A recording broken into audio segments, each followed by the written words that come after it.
Hello and welcome back to Satisfactory.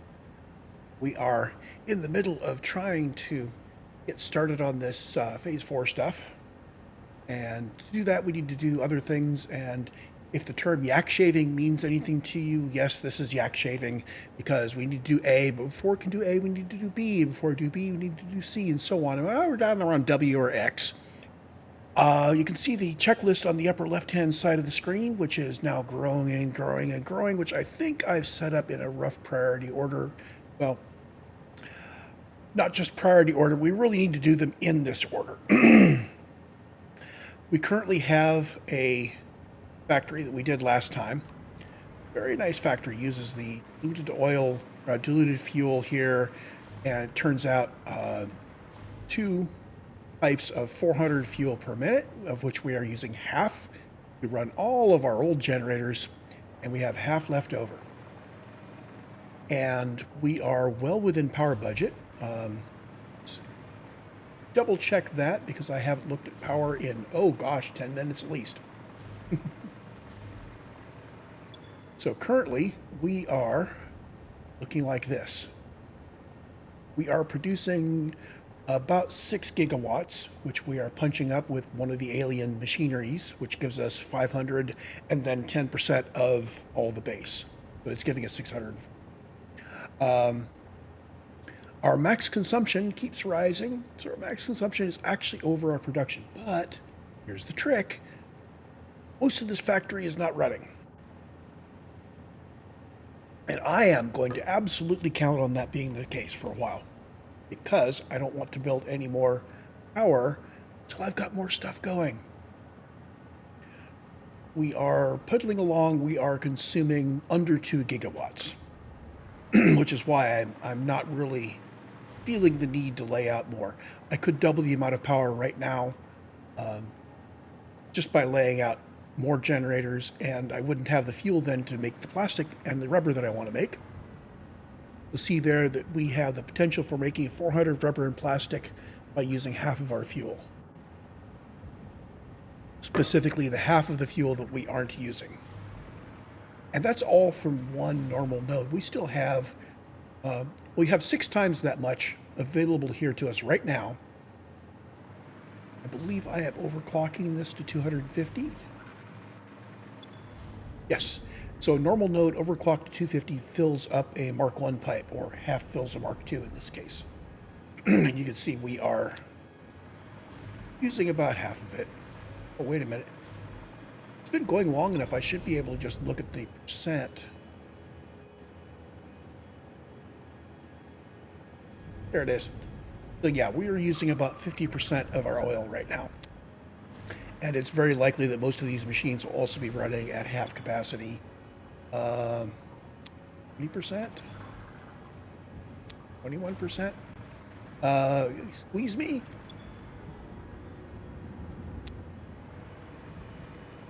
I will debug this some other time, but I think 40%. I wonder. Yeah. There we go. So the end ones are running at 100%. Probably has to do with the way everything merges on the output.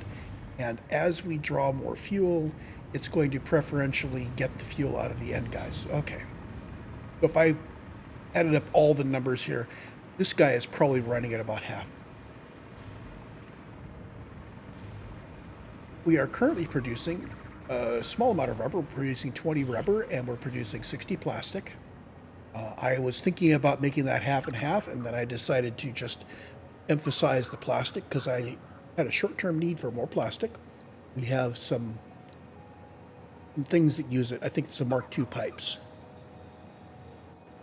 Also, if we wanted to go with the nice glossy concrete, coated concrete that uses plastic. Don't have a whole lot of use for rubber. However, since I am going to be striping this out and making a lot more of these, I have decided to go ahead and build half of our capacity in rubber and half in plastic. So we are going to need to build what we see there on the screen. I don't actually need to build these guys. This was really just for comparison.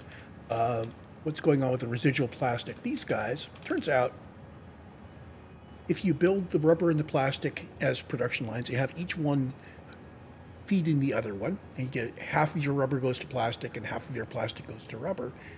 You could do that, and as long as your total output in plastic was not bigger than your biggest belt, you could split it in half and send half of it over. I thought, wait a minute, half. We could do that with every pair of machines. So we're going to go over here to our thingy. I'm going to set up a quick little blueprint with 2 refineries and see if I can route half of the output of each one back to the other one, while also allowing for input to be routed to it. So we want to blueprint refinery. The arrow goes to the right, so our fluid input will be on the right. Our outputs are on the left, and in this case, our outputs on the left are going to be merged into, we have a belt of plastic and a belt of rubber. We're going to merge our outputs onto those belts. We're also going to take our inputs from those belts.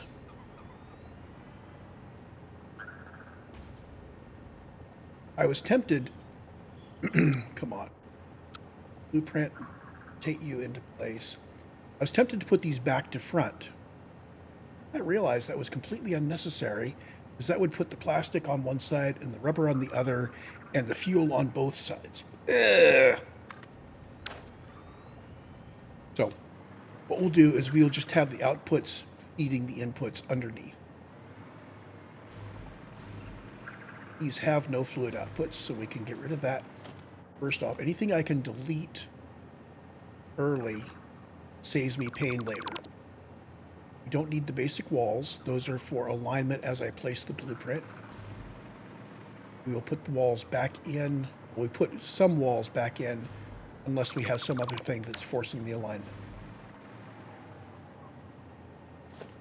These are going to turn around because we're getting our inputs and our outputs from the left.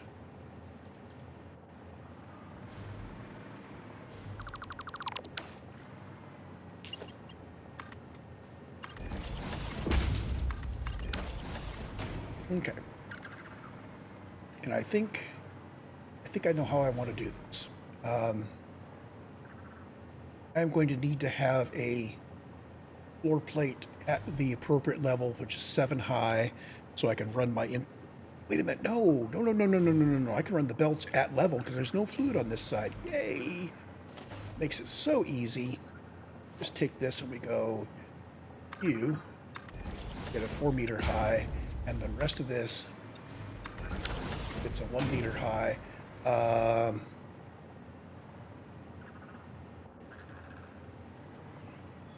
These are going to go away. These are for vertical alignment only. So keeping us within this boundary, my easiest way of doing this would be to place down a wall.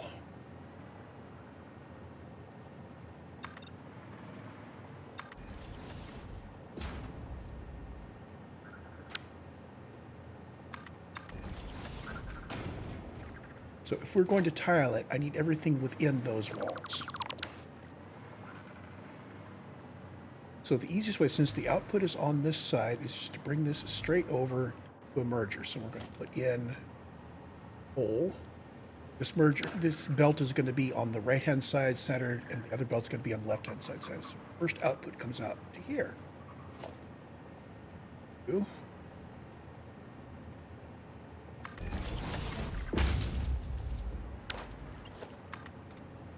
out. This is a merger. We are merging into the output line. Our assumption is going to be that every belt is flowing freely, so nothing is going to be backing up at this stage. We're going to assume. Later we will arrange for backup prevention. And let's connect that. Oh, let's do the other output as long as we're thinking about it. The other guy outputs to this lane.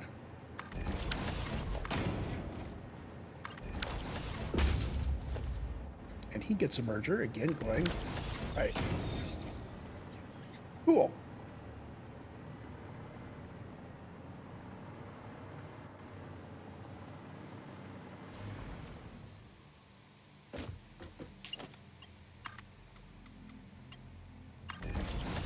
Now that's close up. I heard that tick. So those two are connected and they are passing materials between them. We'll check that when we build this for the first time. In fact, I'm only going to build this much of the recipe for the first time. We're going to drop some plastic and some rubber in and see if everything works. So my output gets merged in. Now the inputs need to come from splitters. So we need a splitter on this lane feeding into his input. Splitter on this lane feeding that guy's input. I think instead of pulling fancy merger tricks down here to get a tight curve, I am going to see what it comes out to if I use a straight. We are in mode straight. We are within our range. I need to put the hole lined up with that. Hey, it comes out underneath the fluid hole. Interesting. So it would come out here. And this is a splitter is going to go on here. We're splitting from the left into that going down.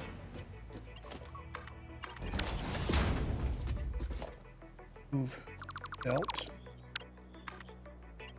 Do this in straight mode. In default mode, it would give us the same curve because we are literally at the minimum distance. That is within our bounds. Cool. Same thing here.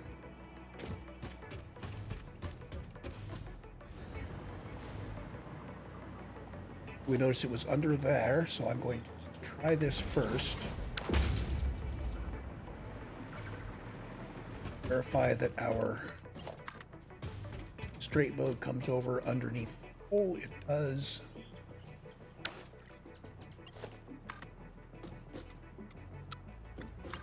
Since it's toward the input. And now we grab the merger, grab the splitter, drop it in place.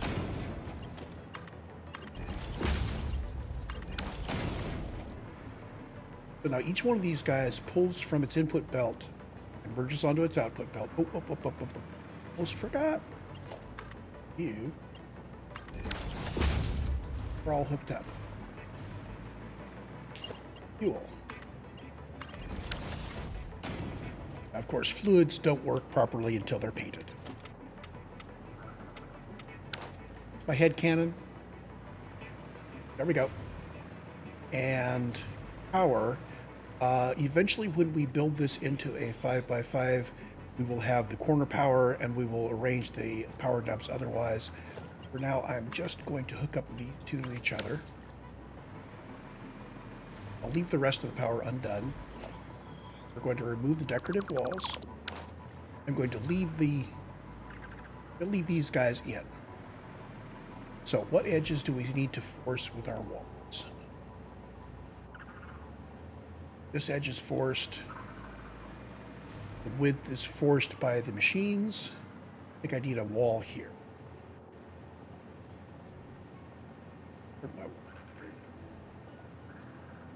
Up loop wall thingy. I'm going to put a 1 meter wall at the bottom there. And I'm going to put something across the middle of this guy. Let's zoop him. No reason why not. And width-wise, as long as we're doing this, let's put one in there. And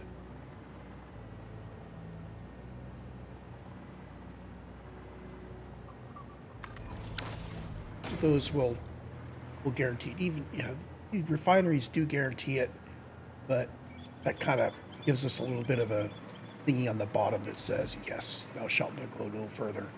Notice I'm not placing any walls along the edges of the blueprint machine, because if you do that, you can't place this inside the blueprint machine.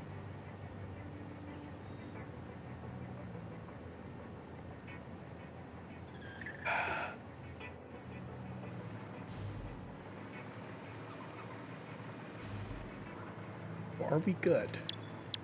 This guy needs to be recycled rubber, recycled plastic. So I need to place this somewhere I can test it now. I need to have a source of fuel. I will place down boxes for my plastic input and output. I will probably just loop this belt around through a box, loop that belt around through a box when I'm testing it. That works. So this is a building block cycler.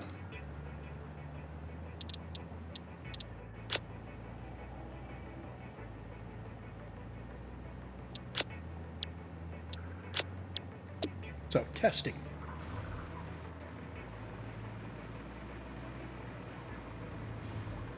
We have a nice, fine source of plastic and rubber over here. I'm looking for where I can easily get my hands on fuel. That would be anywhere over here. I can grab the fuel from anywhere, really.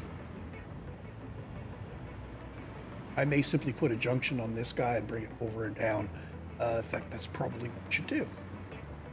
Let's drop our test blueprint in really anywhere.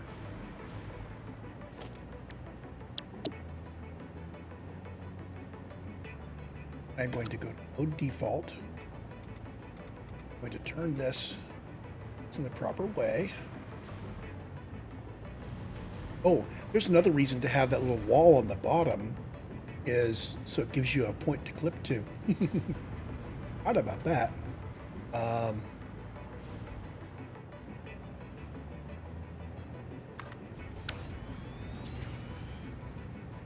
There's him.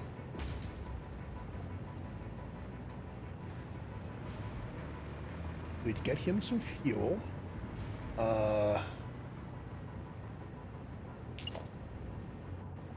Rerun this pipe anytime I want.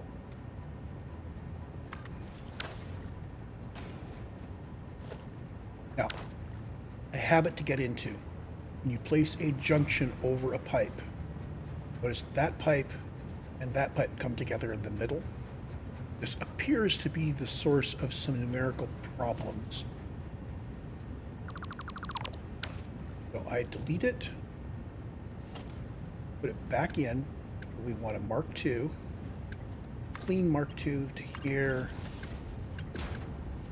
Mark II up there. And we're just gonna let this come down like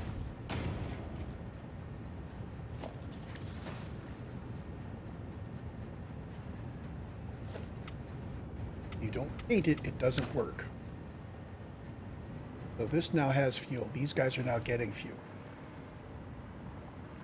Now we go to the back, and I need to range for some plastic and such. So we're default, loop.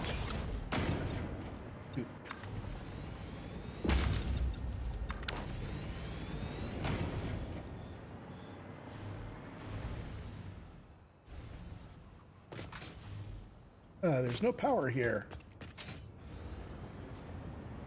Let's fix that. Just anywhere handy. This is a test rig. Test jig. We can do anything we want. You guys are now powered up and you're ready to go. If either one of you gets plastic or rubber, if you guys get plastic and rubber, good. Now I'm going to over here and hook up industrial storage.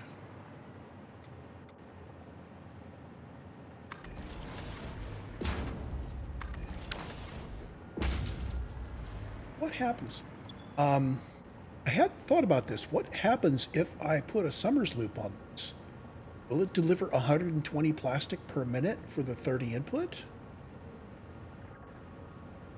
I don't have many Summers loops, but that's a good question. And what about the ones that have like a water loop? Okay, if I've got a process that takes 100 water in and puts 80 water out, if I Summers loop it, does it turn out 160 water?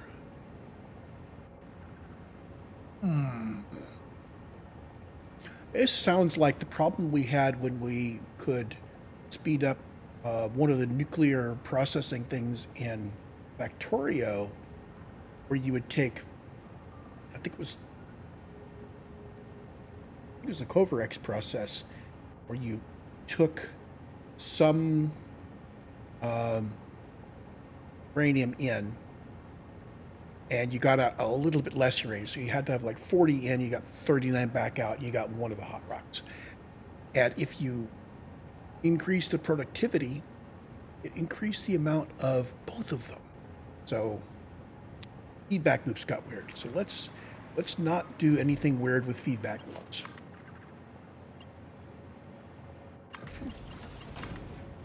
And you're going to come out here to a convenient place. You're not wicked.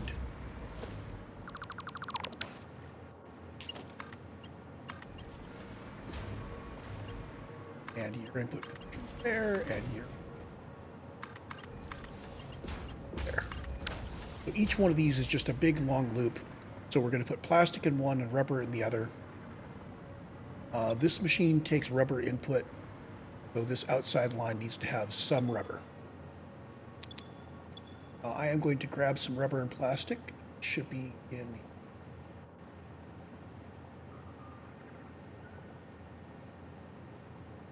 stack of rubber, stack of plastic. Rubber on the outside, plastic on the inside.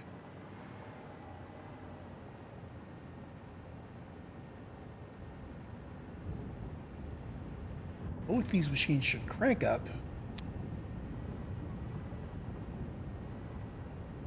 And I just realized they're not going to be able to produce any output because these inputs are going to saturate them. What I'm going to do is I'm going to lower the input belts to Mark 1s. So we only get 60 per minute coming in.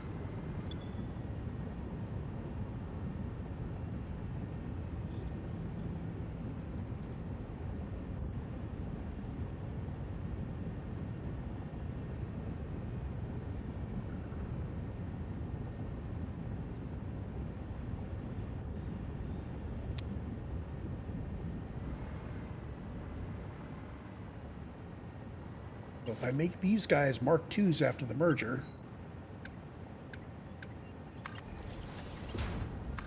whole thing Mark 2.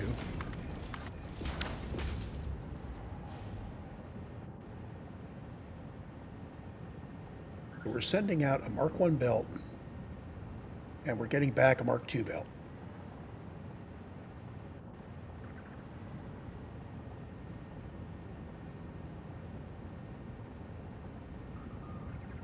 Half the Mark 1 goes that way. Actually, we should be sending out 30.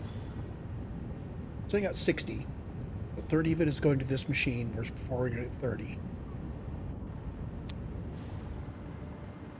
This guy merges first, so it'll be 30 plus 60 is 90. This will be 60, 30, plus the 60 is 90, so am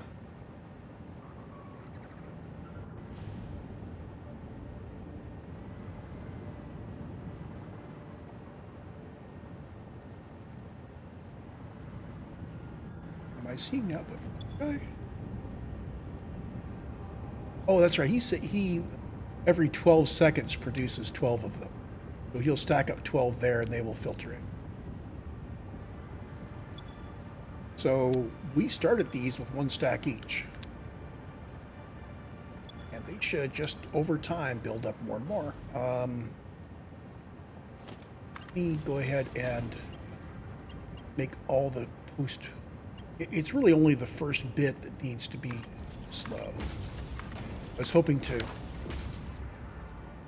the numbers would come out that we would be saturating Mark II belts, but we aren't. Let's do that.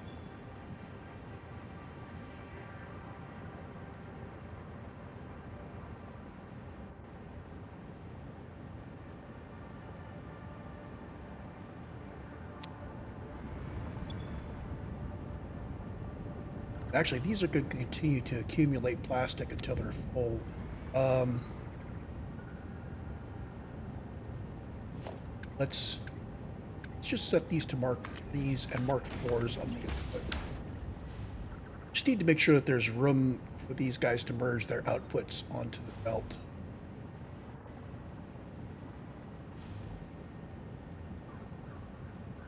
This also means that when I put my big thing in, I need to make sure that I do not have the input belt saturated going in here, which means we need to have a smaller belt feeding into this guy. So if our outputs are 400, I want to use a belt that has a capacity of 240. I want to belt that much lower capacity. How much? No. Question is, how much plastic do we need to feed into a long chain of 8 of these guys so that at the end we get our full 400 out?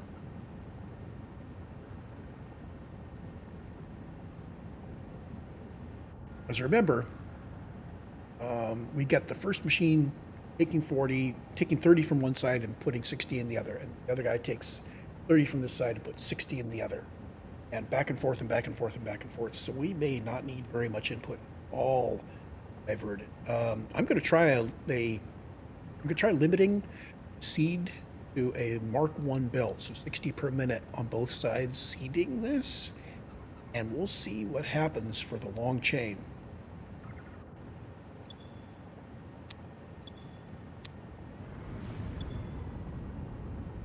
So we're saturated here. Saturated here. But the 200 is what we started with. But everything else, everything that's not in the input buffers here is stuff we have produced so far. So this works. I'm going to leave this here. Hey, what if we just mark this up to 250%? So, boom.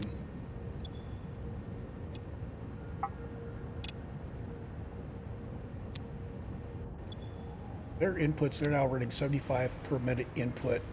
I will probably need more than a Mark 1 belt. Let's see, I've got Mark 4s on the inputs. Let's put a Mark 3 on the inputs. Oh, Mark 2s. So, Mark 2 moving out from here at 120 per minute. Feeding these guys, running 250%.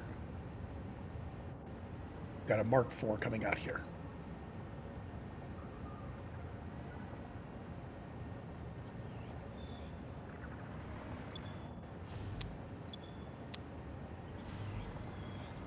In practice, when we build the big version of this, these output belts, we're going to split half to go that way and limit it to a Mark 1 belt. We'll use a splitter with a Mark 1 belt folding back the other way. Chances we could deadlock. If we deadlock, it's because everybody's inputs and outputs are full. Because if your output isn't full, you're not deadlocked. So your outputs have to be full. Your inputs will fill. So you're going to only deadlock if we don't take any. If we consume some out of the system, somebody's output buffer drains and they can do work because they have input. Okay, so we're good.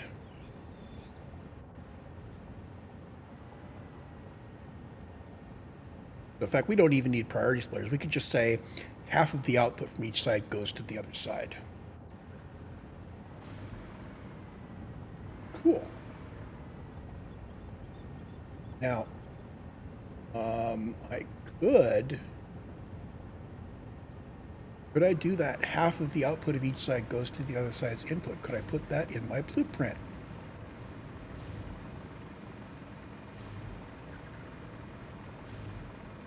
What would that take?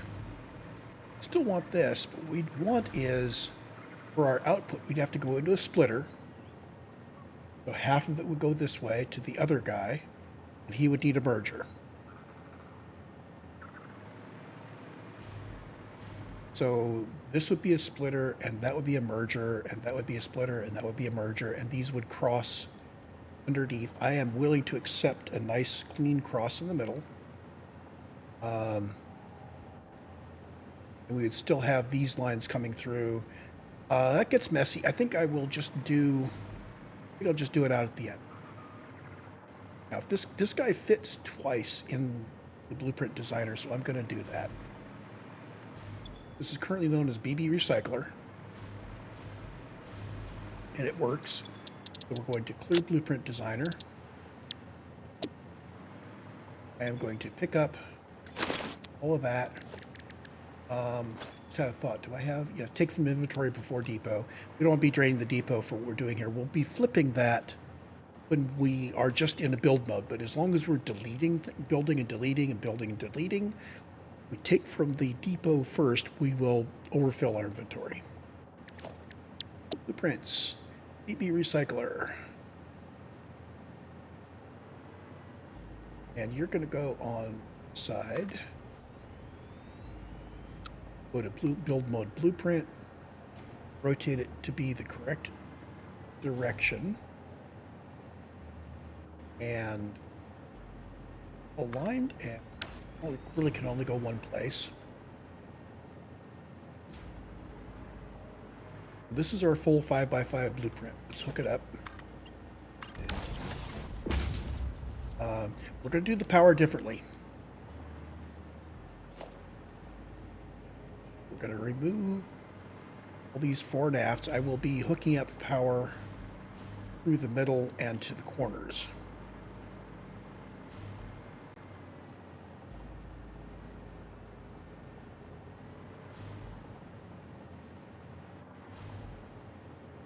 We also need to remove it.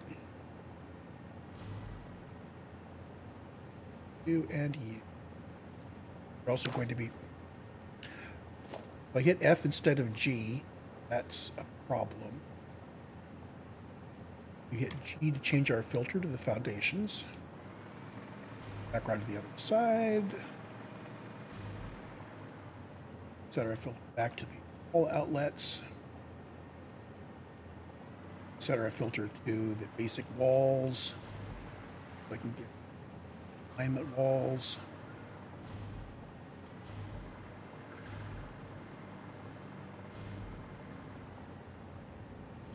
And that's everything we need to delete.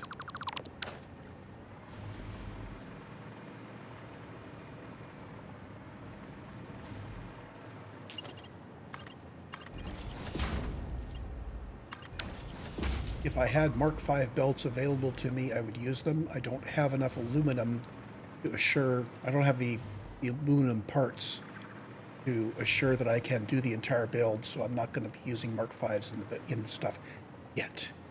That's coming when we get down further on the. In fact, at this point, I am going to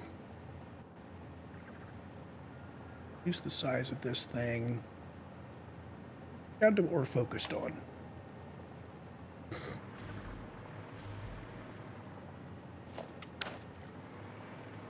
Fuel is hooked up. Belts are hooked up. And the power and the floor needs to go in.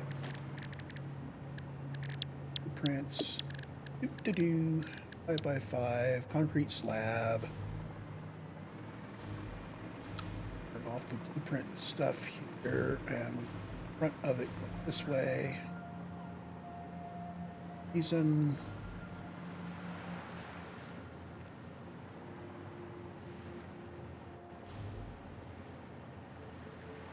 Close enough to nudge it into place. Getting that first one in is always a bit of a pain. Now we can go to blueprint mode and I can say put the next one on top of that.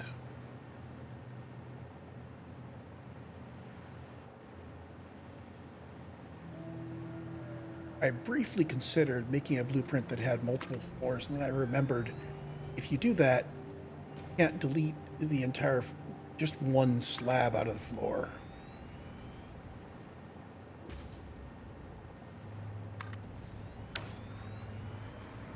Okay, so there's the floor we've got everything sat on.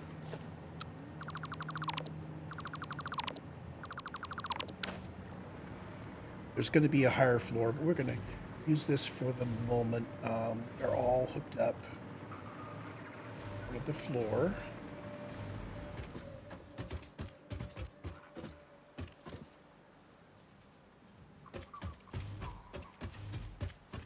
My power thing.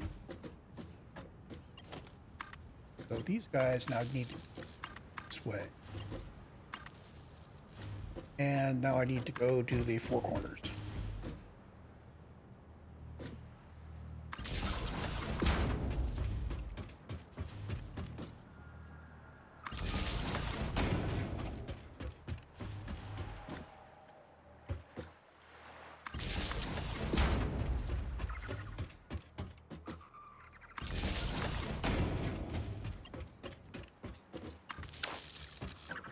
Okay, so if we put the bottom floor on there, that would be a thin sandwich layer on.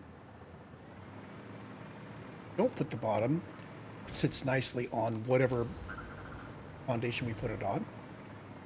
We no longer need to have any walls for our alignment. Now I just need to put in the top floor for looks, and I'm not going to worry about the fact that maybe some of my foundations might be hard to delete later on because we're buttoning this up for the last and final time, right? We're not going to put different foundations in. We don't care about the kind of foundations that are sitting in the middle of refineries, so we are good.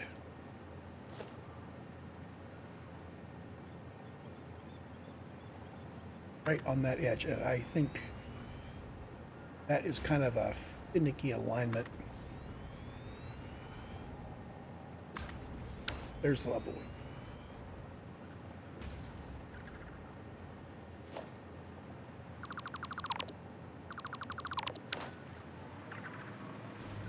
So, open question, do I need that floor at the bottom? Let me think.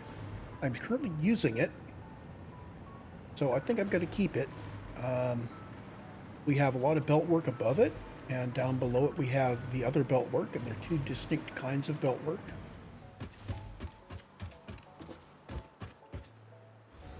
And we have our piping, which is embedded in the ceiling. It doesn't really need the floor, but the floor doesn't hurt it. Yeah, I think I'll keep that floor. Very top, let's put in our power pole. We hardly ever need them.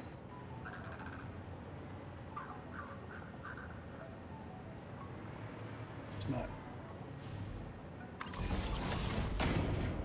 Hardly ever need them, but it's easier to delete them in a lot of places than to have to snake them in when we do need them. So if I put in a whole grid of these, I would have to be diving into the subfloor and running back and forth and connecting to the nub and then running all the way out and going back up to the top. And this is just not all four. And seen from the top, it's nice and clean. We've got our 4 refineries. I do want to downclock these properly to 250 over 3.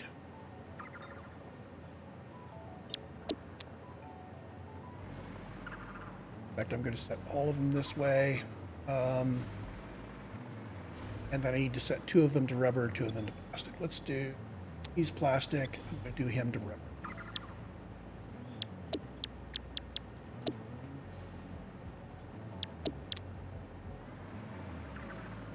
I am so glad that these recipes are identical, except for how this swaps off.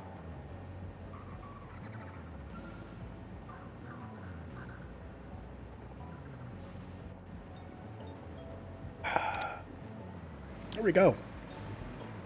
So this turns 50 rubber and 50 plastic into 100 rubber and 100 plastic at the cost of fuel. I want to test it. I think I want to test it. We are going to save this as BB Recycler.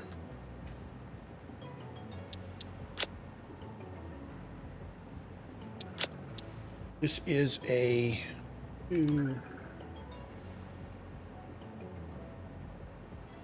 recycling 100X rubber plastic. 50X into 100X fuel. plastic. Let's see.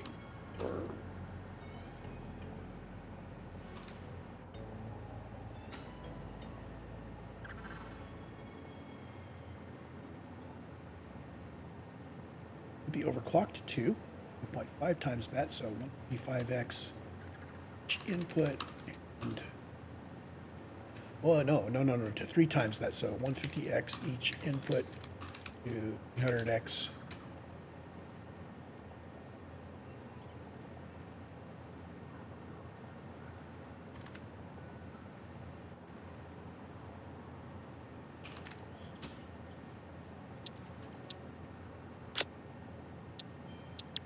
So the build that I have planned is stamp this down 4 times and underclock to 83.33%, as we've seen there, 250. You could stamp it down twice, okay, and overclock it to 156.666. I really don't want to use that many power shards when I can just, lay this out 4 times. Yes, we could put one of these down and overclock it to the maximum, and we would be then consuming, let's see, 75 by 4, 150, 300. So we could consume 300 fuel from this one blueprint.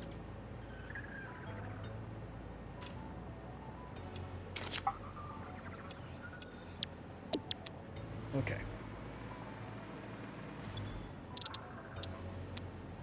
I think for the purposes of this test, I'm going to put one foundation.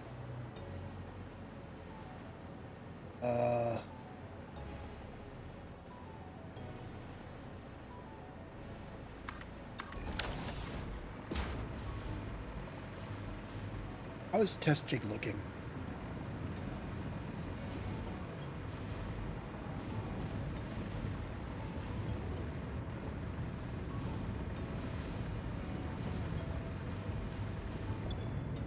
So he's still cranking along at 100%.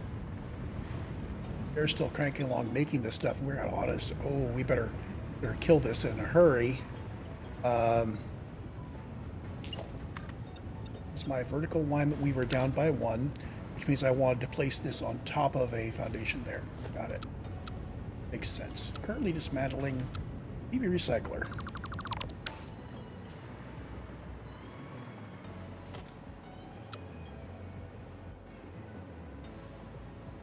Let's get rid of the belts. I'm going to keep these for testing because I think it's in the right place already.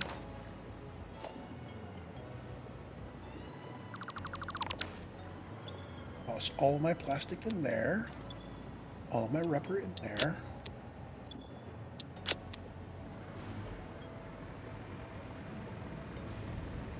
This is certainly in the wrong place.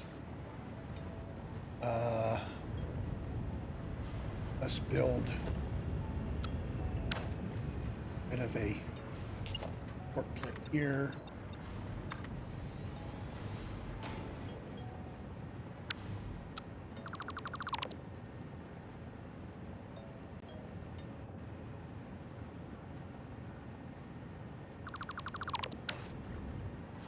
One. Oh, wait.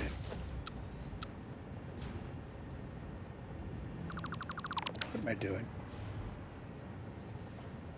Blueprint, concrete slab, boom. We'll be placing our factory on top of here. This is going to be at the wrong level, but that's all right. We can let the blueprint router do the right thing. Come to here and place down our recycler. Arrow facing toward us. Bingo. We are on top of the slab. If our floors are lining up with base's floors, yes they are. Oh, I didn't put the top work in. Oh, let's test it. I'll come back. I'll finish up the top work and and all that after. Hold on. Hold on. I had to have the top work in because I put these guys in.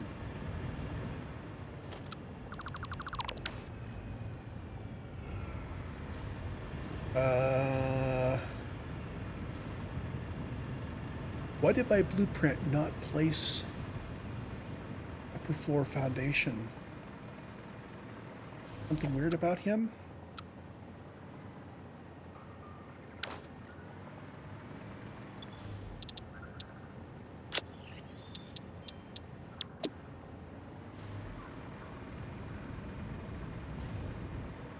It's there. I mean, our are flipping into it and everything. It's not outside the blueprint area. It should be saved. I did put it in before I put in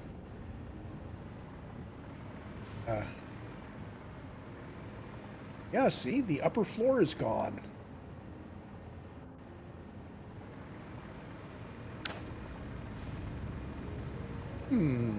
Okay.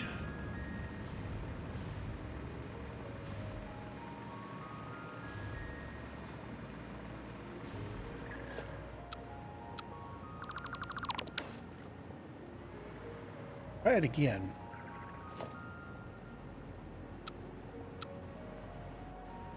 This in.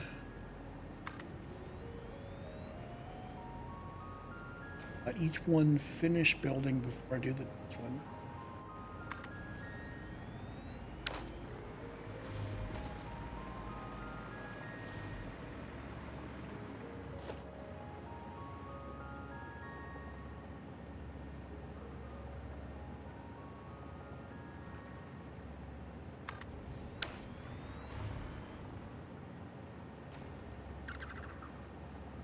At level. To the middle. Keeping that one there.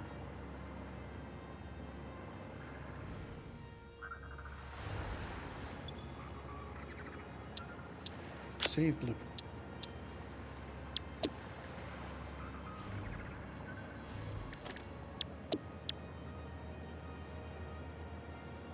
Okay, that's now correct.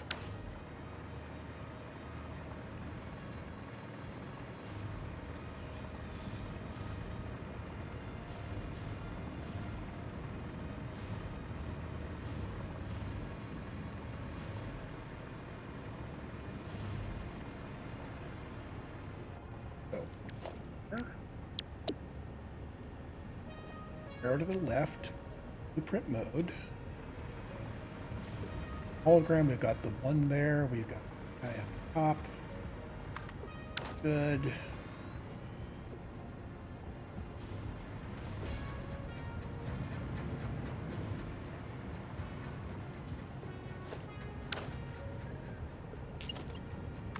We'll have our fuel tap. We have power from wherever.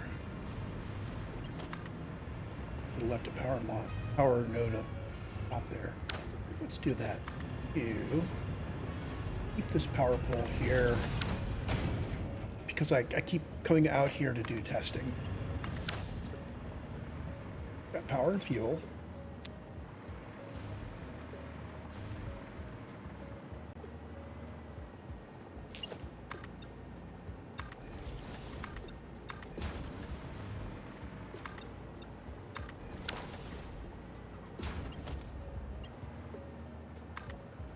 I'm gonna bring these guys out there.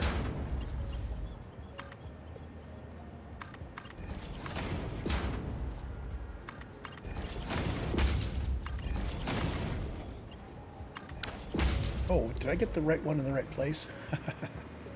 So this inside one is going to go to here, which is the output of this first guy. Output of the first guy is plastic. It does have plastic. Yay!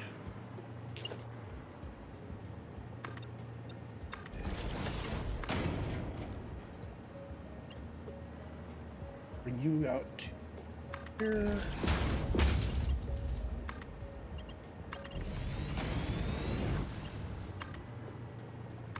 Here. Good enough for testing. There's rubber. Did want to downgrade this to a Mark II belt, 3 belt, something low, something smaller than a Mark IV.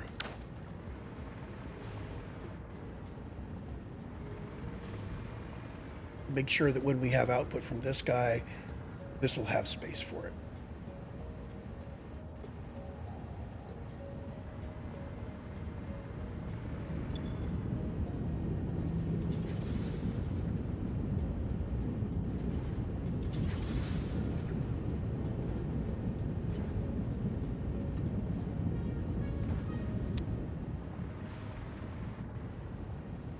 Or alternately, I could leave it at Mark IV until these guys all have their input buffers.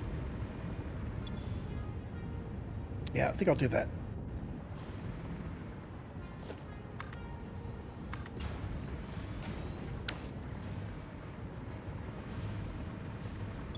But we'll just pause for a second while we wait for this plastic to fill up.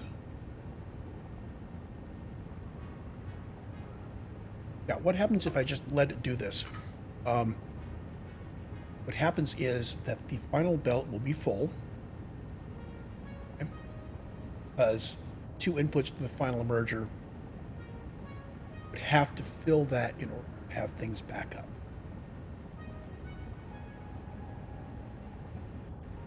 Working back along the line, what it means is it's not relevant. Oh, so it's only relevant if we have a complete belt, a full belt coming in input. So as long as that loop is full, nobody produces. Okay.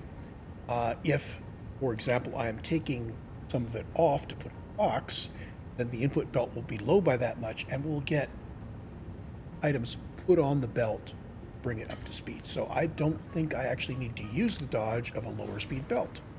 I just need to have something drawing it off of this loop in boxes. So what we really need is split into the box and back around. The downside there is if we ever have nothing, then what happens with the box? If this empties out, we might have a box sitting here. We need something to put merger back in. So maybe everything goes into the box, and you split so half of it goes in the box and half of it goes back to the input. And we have some way of getting stuff from the box into the only happens if it stars, but if it stars for fuel, we would need to come back manually reseeding.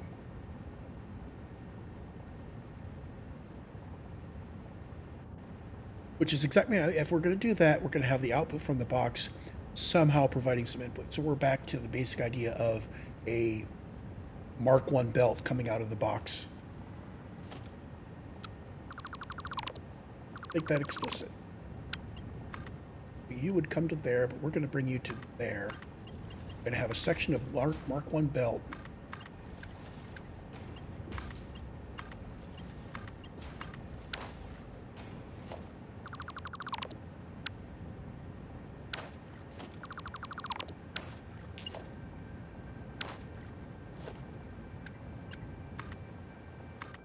Section of Mark I belt from there, and then Mark IV for the rest of it.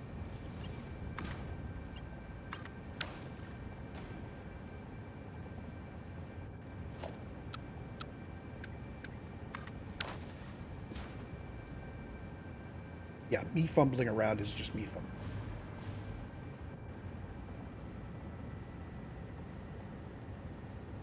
So the question is, if we are providing 60 per minute input,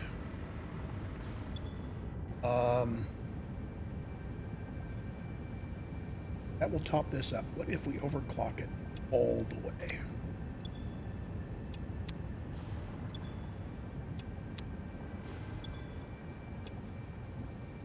Actually, we only want to overclock it all the way.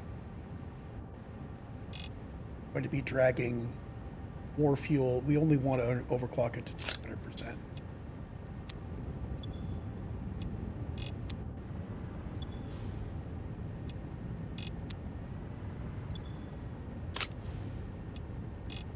So overclock to 200%. This is pulling half of our fuel production from the left-hand side, which is, do we keep up with rubber needs? This is going to be needing 60 per minute. We're only providing 60 per minute, and we're only getting half of that. So,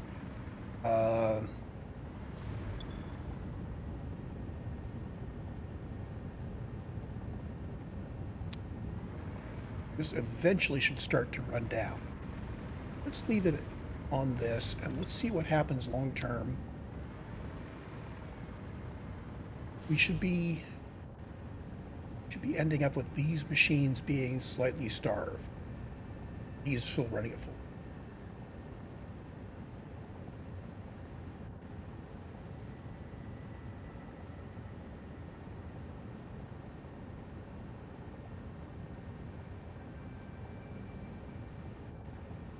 Now, in reality, I could send all of the input to the first machine and all of the other input to the second machine to have their outputs go onward.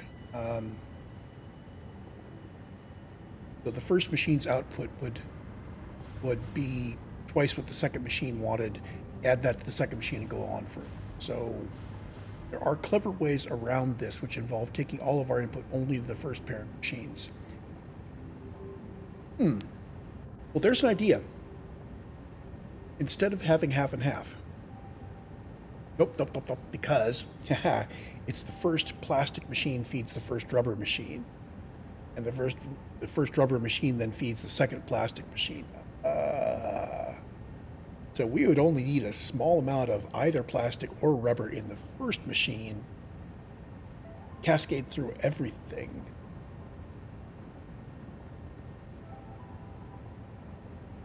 Oh, what? We could seat the first machine, it would provide for the second. In fact, I think my output's 120. So I would need to take half the output of the first into the input of the second, half the input of the second. Ooh, that's potentially clever. Let's cut the fuel and stop the test here.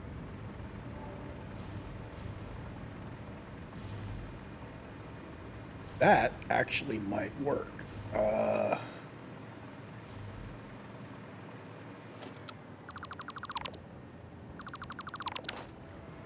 So we did a whole bunch of stuff here. What we really want is to take half of this, you take all of our input.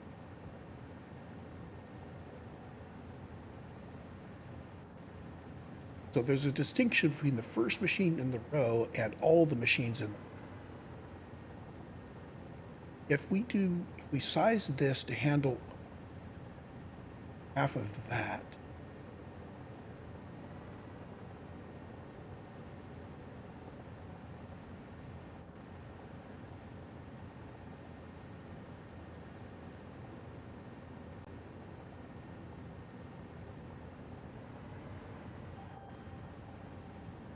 make this a priority splitter. So this input feeds this guy all it needs. Let's do that. But we do this a smart splitter, and I do not have an AI limiter, and I have not put AI limiters in the depot, which I'm thinking I should do.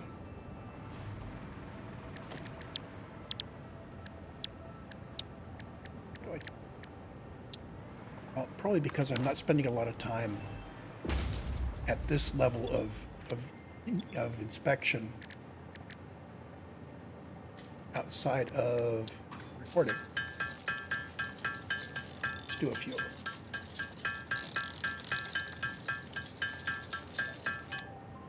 Okay, so first input goes in here. You are a smart splitter. Okay, are sending all of your output to the left. Overflow goes forward. That enables us to chain these guys. So his output goes down there. His input goes to him. His output comes down. What I want to do is send half of his output over there and half of it out here.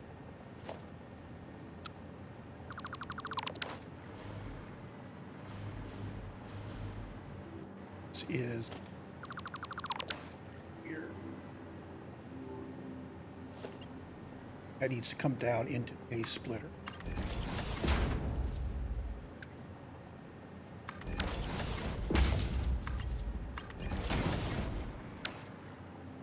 And all of this input is driven by this guy.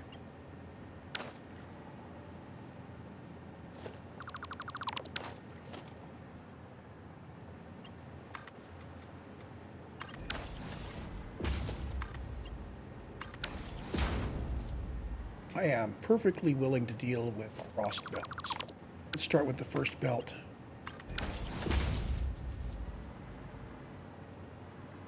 So since his input is coming from there, no longer need to. Oh, foo. Foo.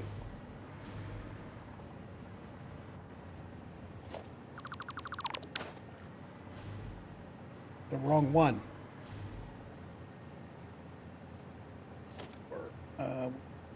Here, I am going to turn myself this way, place it, I am to then change the direction, and there we go. So, first input goes to here. His output is split 50-50.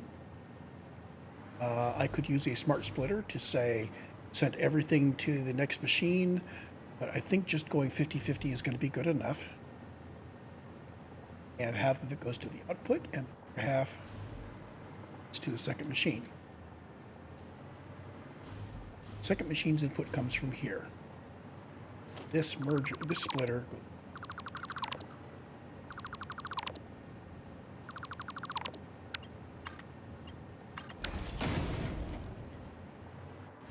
Now the second machine output, and we're going to split him. He's a little tight because I need to send him to a closer thing. Let's prototype it over here. Put a merger in, takes from the left, and puts it back up there.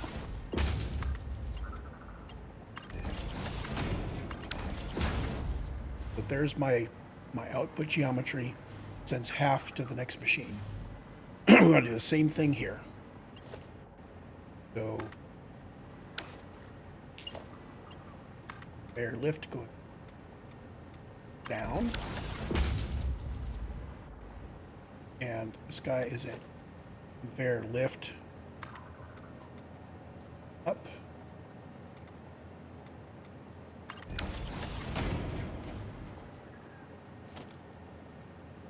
Splitter here. Coming from the left, attached to him. Merger attached to him. Your output needs the next machine.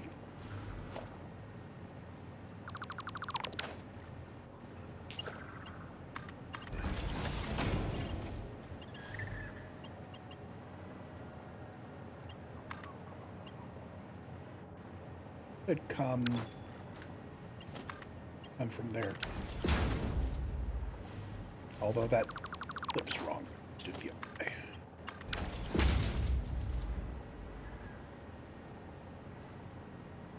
And this goes away.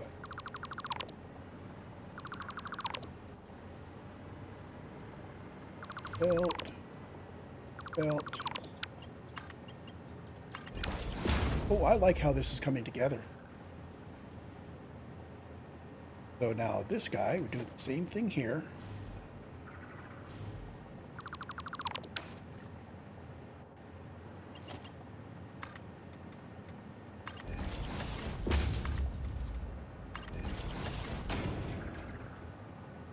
So you are a splitter coming from the output of this machine, or a merger, sending it back up to up.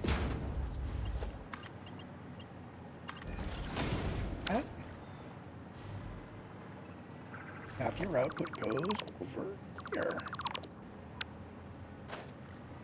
So this guy goes away.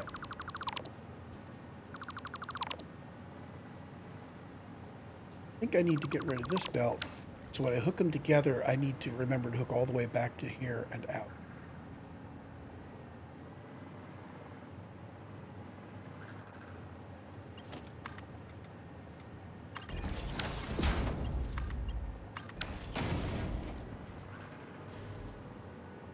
And these don't clip with each other. Cool. So the only clipping I really have, I've got this one cross here.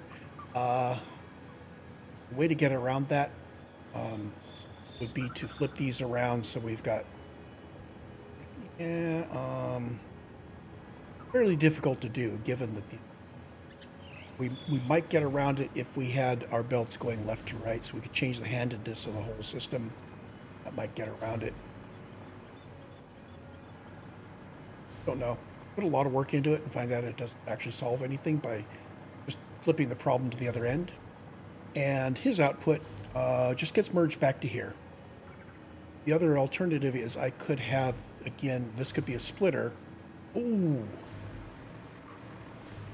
Yes. If I put the same connection here, this would mean that I could stack this onto the next one with a little bit of manual belt work. And if I didn't do the manual belt work, it would still work perfectly.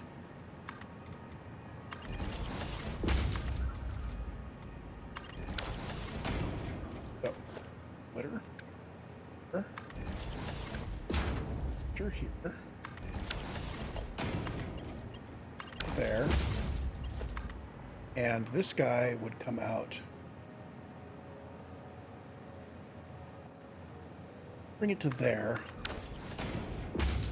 Kind of makes it obvious that this would be clipped in.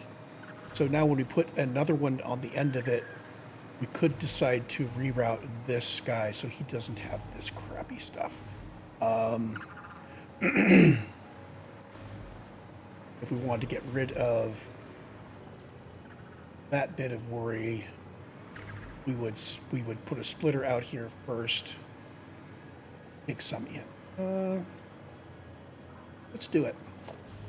This means that I need to have a little bit more work setting up the first one.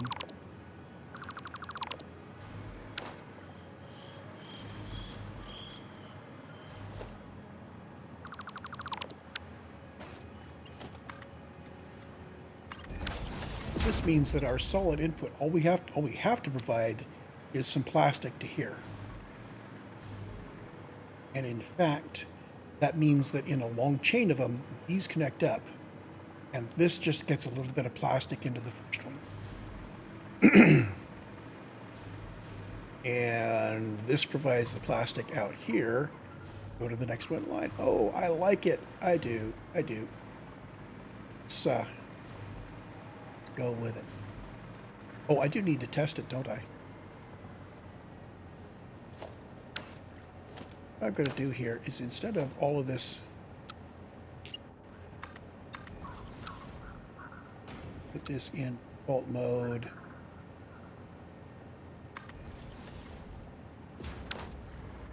We're going to bring this up to where the next floor is.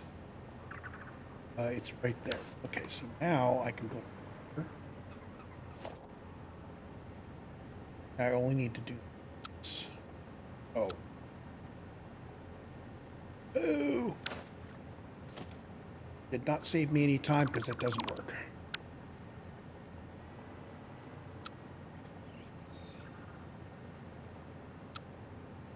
Oh deep. Head out to the middle. Oh, wait a minute. If I raise the middle, that might work.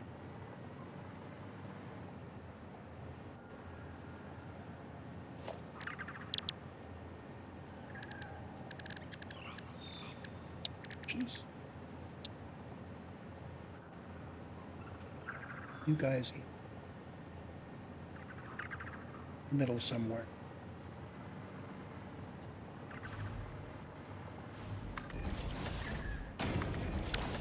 On top. Now we can place our floor blueprint on top of that.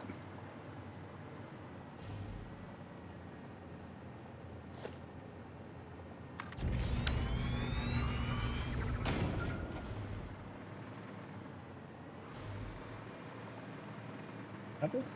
No! Fortunately, we can just go in and fix that.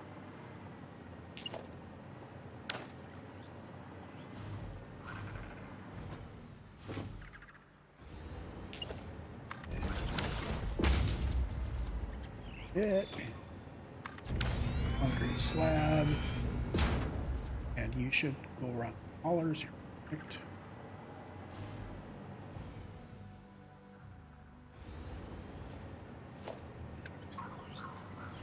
Go back to 1 meter. Two of you guys. And we put our slab in on top of that.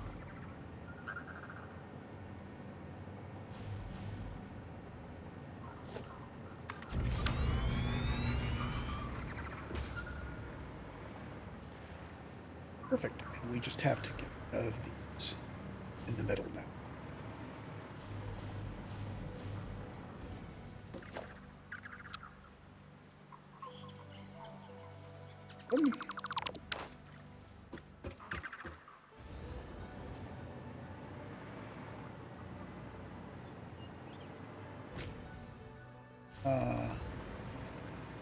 I hope I can reach them.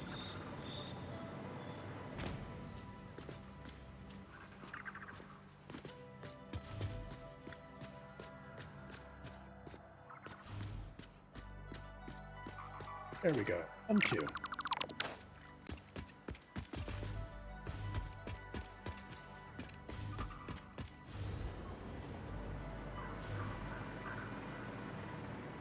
Walls, power, primary input for the line, continuation inputs for the line, outputs for the line, continuation for plastic for the next guy. He's going to be awkward to plumb in. I just have to remember to come in from the back to connect him up.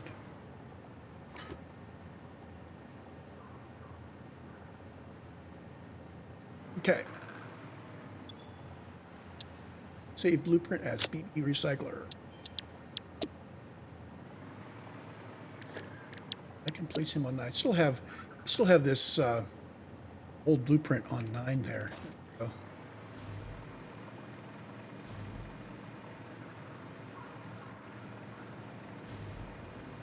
Where did he come from? This must have been deleted.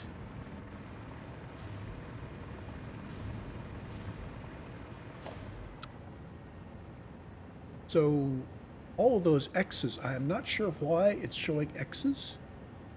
Kind of weird. It's saying we're getting stuff from recycling doing the blueprint. Maybe it's fluids? Couldn't be. And I should have torn this down earlier. It's going to trim you back.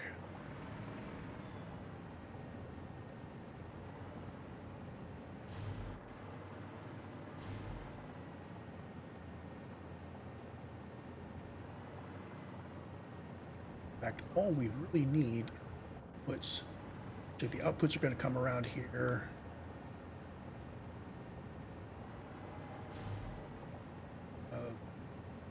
Guys.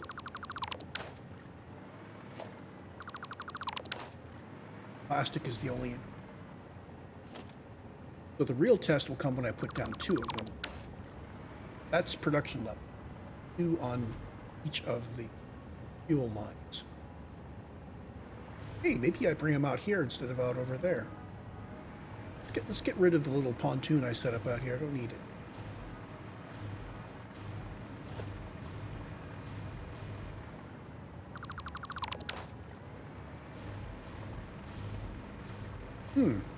Yeah, maybe I just build them out here. This guy's kind of in the way. I'd like to align them with my factories, but if it is what it is, right? Oh, there's not space here for 2 wide. Okay, we'll have to find a place I can put 4 or 5 by 5 areas. Maybe a 10 by 10 out that way somewhere. We'll just route stuff to it. We'll make it a separate factory visually. So testing. And rotate it so that the arrow points the right way.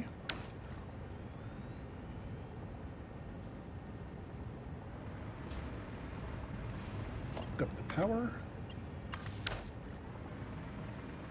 Get some fuel.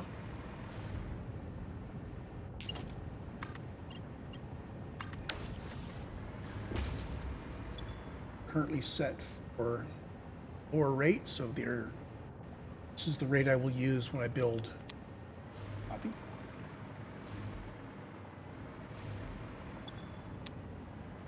So seeding, he needs 30 plastic per minute.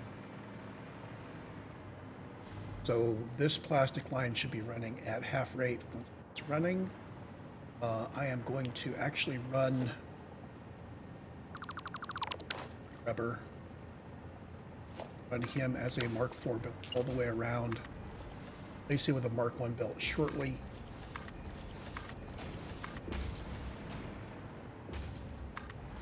And he needs to go down to the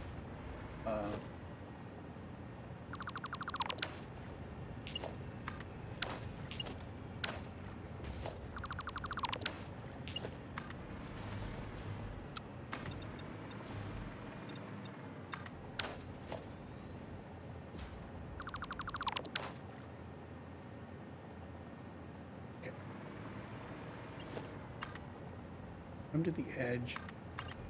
That's the bit I'll replace in the Mark I actually. All the way around here.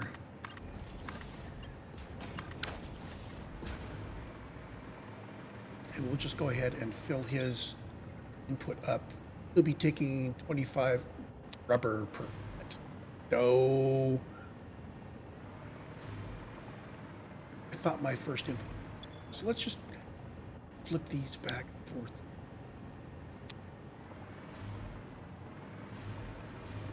Okay, so it's going to be inputs are going to be plastic rubber. So this guy has to be plastic. It's like it's a P cycle plastic.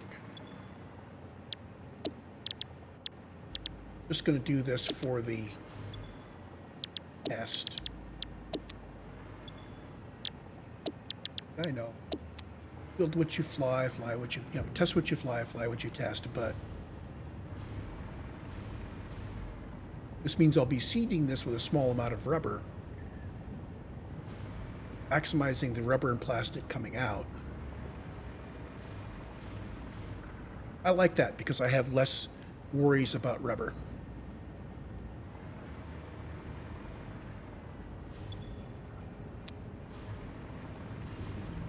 The first guy is going to be produced shortly. Wait till it produces some.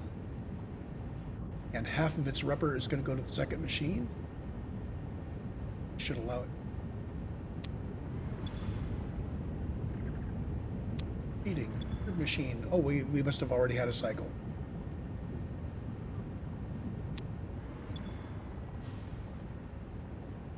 And there is his routing, so we are good. I do need to... Oh, unfair test. I didn't get my outputs routed. Is present the inputs.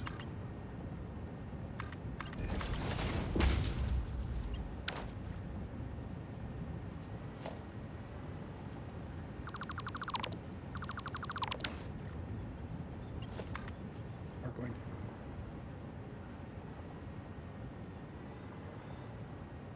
to see here. You're perfectly happy doing that, aren't you?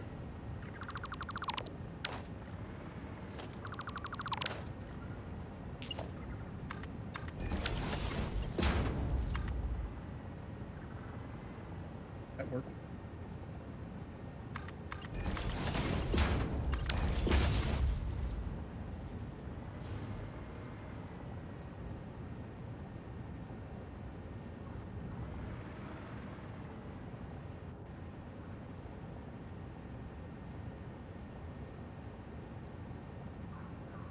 It looks like we are already at steady state. So as long as we have this machine adequately seated, everything just is going to flow at 100%.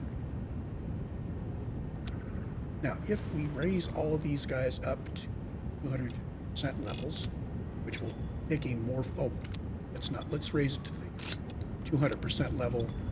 I don't want to be taking more fuel than my power plant is.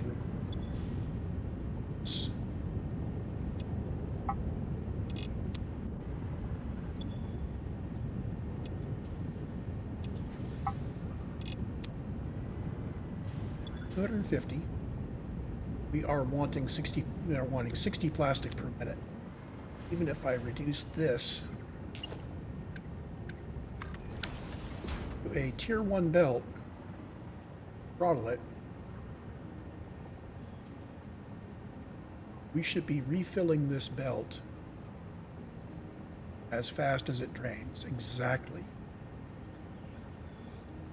Oh, that's pretty. I like that effect. I think I'll use it when I do the real deployment.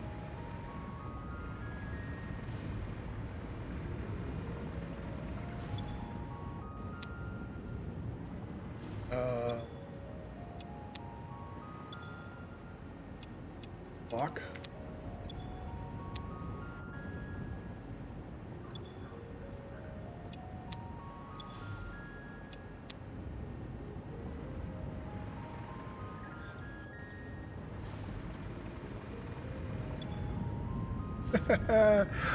Okay, so my problem was that this belt isn't the one to go around. Let's try this again without modifying the recipe.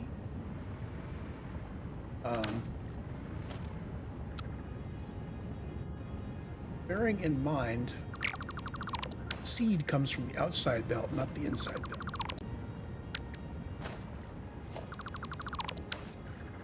So if the outside is plastic, which is now,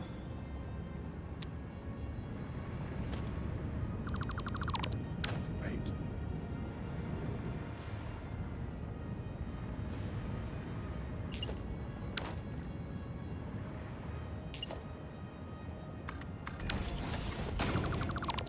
I got the wrong belt.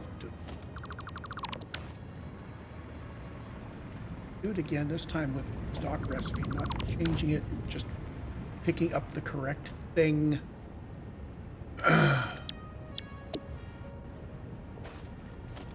And sure the white arrow points to the left. Solid input comes from wherever we recycled this belt.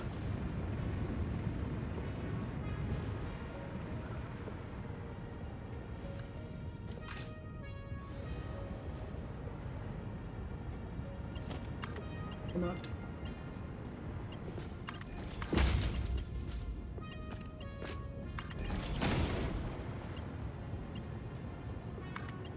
Here.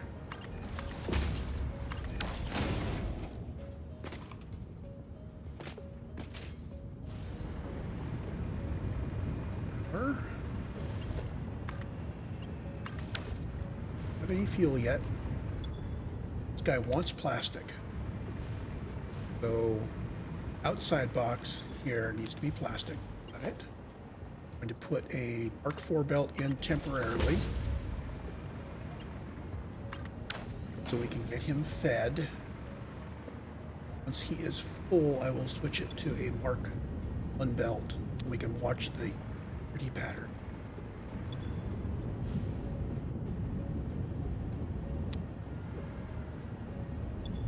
He needs rubber.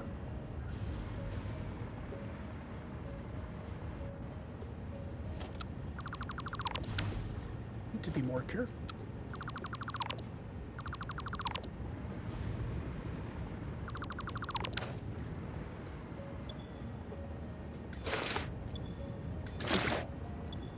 You have rubber on the outside and plastic on the inside to use the recipes as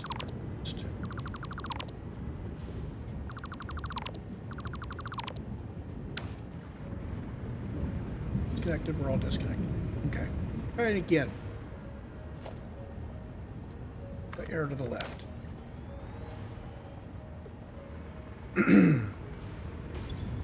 This guy's input is rubber. Don't look at this. I keep looking at this. Input is rubber. Its output is plastic. So plastic is on this lane.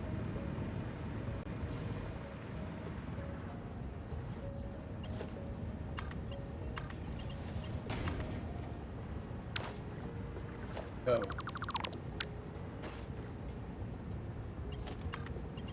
Plastic is on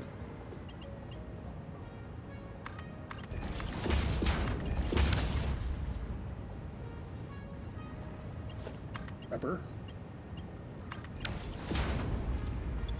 Here, that's rubber.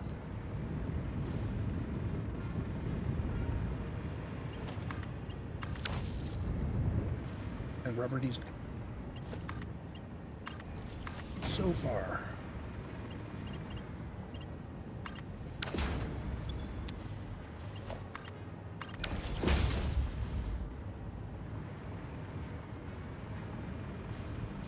I just realized if this is a really polished video where I just went through and built everything perfectly, somebody trying to follow along and getting any of these things wrong, these obviously wrong things that I'm getting obviously wrong,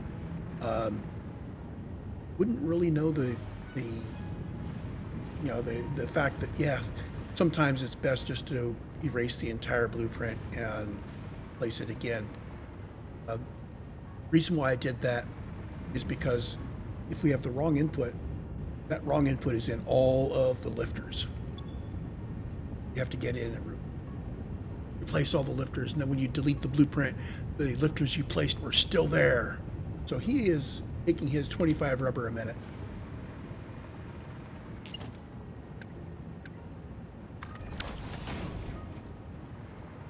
If I clock him up, he will want 60. Let's go ahead and do the 2x clock up on him before we even start. Let's just get this guy going at its maximum.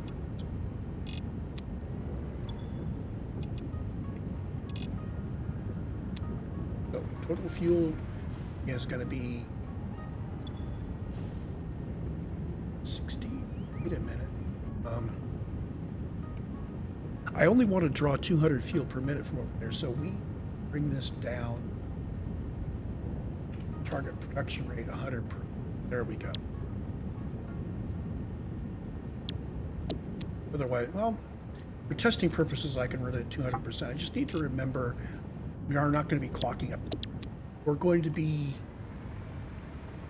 drawing more fuel out of this line, which means we're going to be pumping to here more slowly. So this will slowly drain over time while this test is running.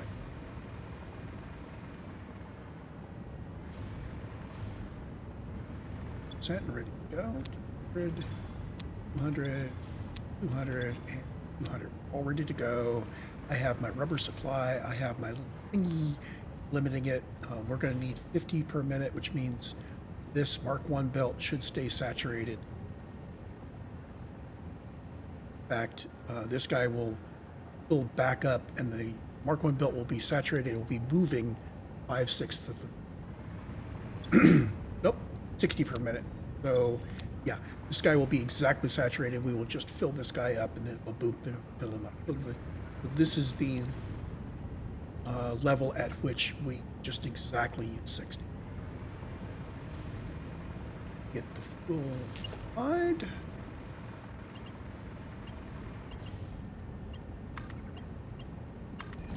Now these guys are going to start as soon as they get enough inputs. So with this guy, it's waiting on fuel.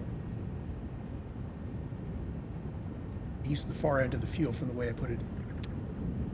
This guy will have his fuel fill up before he gets his plastic.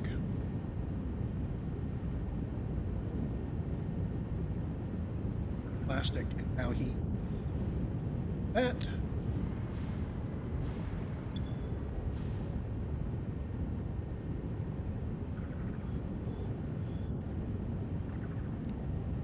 And he will be cranking on all these guys. Once we get anything outputting here, everything will be just running at 100%. So this is a really fast startup. 100% already. It's at 100%. Stays 100%. Yay!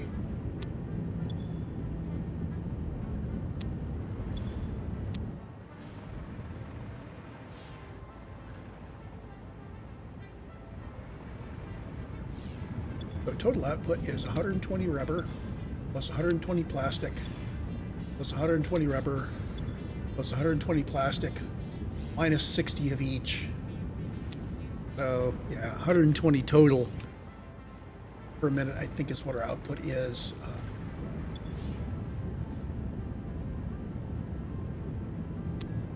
Well, except we are feeding in 60 rubber here. So out the other end, we're getting 180 rubber coming out here, 60 of which goes back in.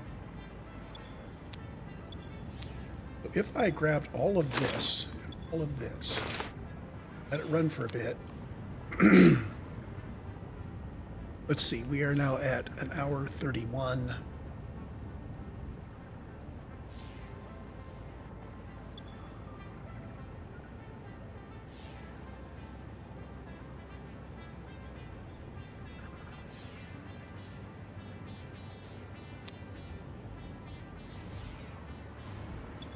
What I want to check is that over the long run, these two stay at about the same size. So far they are. Let's give it a little bit longer run time.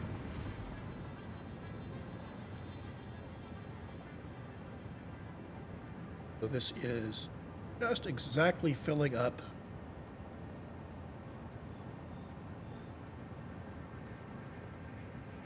Filling up to exactly the same spot. That tells me we are taking in exactly 60 here. Everybody should be just staying at the right level. Let him run for a moment while I ponder. We are going to want to take in 2 fuel lines, so 200 fuel from each one of these into 4 recipes that size, not overclocked. We will need a modest amount of rubber, seed one of them.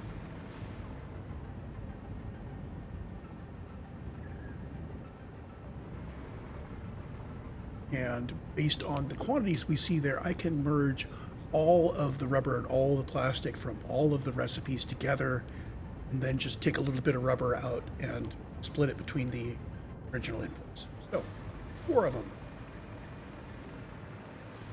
Where do you want to put it? Just need a place for 2 5x5 blueprints. I think I'm just going to put it out to the right here somewhere. Fuel line is overhead. And it'd be nice to be able to merge in this stuff.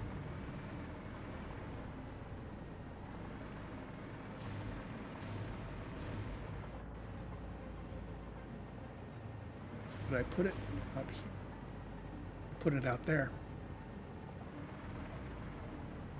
Yeah, okay, so we are back to 10 that way. I think I can put 1, 2, 3, 4 like that. This concrete slab just...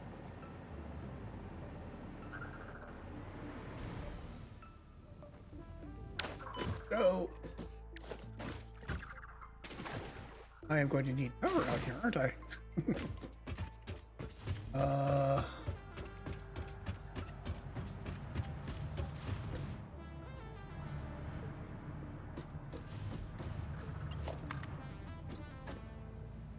Yeah, Zach.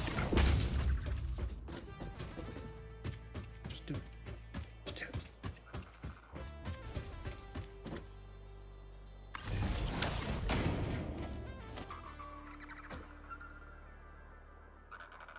Centered. I want the arrow pointing toward me. Consistency.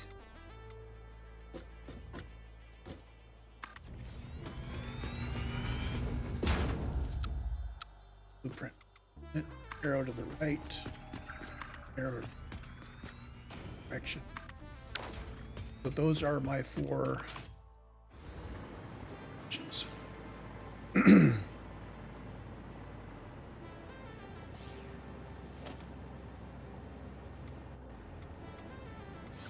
If I put the arrow toward me, that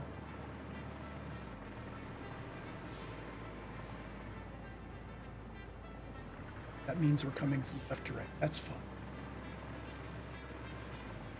Put the arrow pointing the right way, and I will hook them up in whatever way that it works.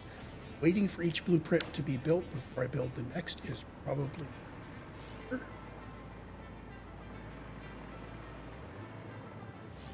I think I'm going to bring this guy down to a nub.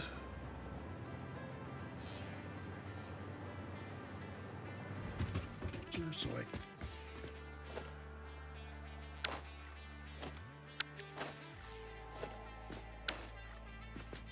okay, let's do it the other way.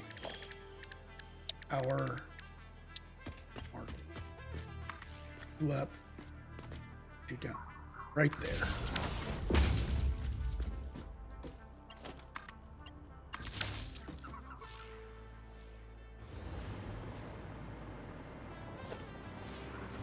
Next one over, right? Do the power connections subfloor. But the power poles eventually can go away. From here to here. Let's see what have we got. We have fuel that needs to be connected.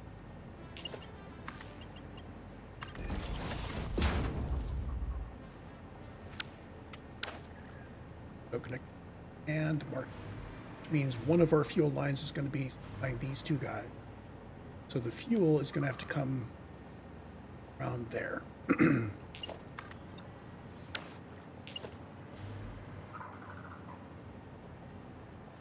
Yeah, let's put the fuel on a floor that's like this level. One of them will come in here, and the other one will.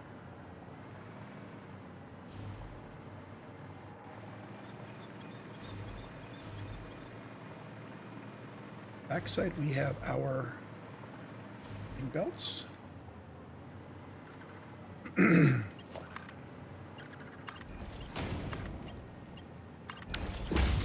for redundancy, I'm flip the power together. Can't because. So now it's time to remove it. Oh, because I brought that into the corner. Use a connection this way. This isn't going to be able to be a 4 square because this guy to make this C. Oh, wait a minute. Do if I want.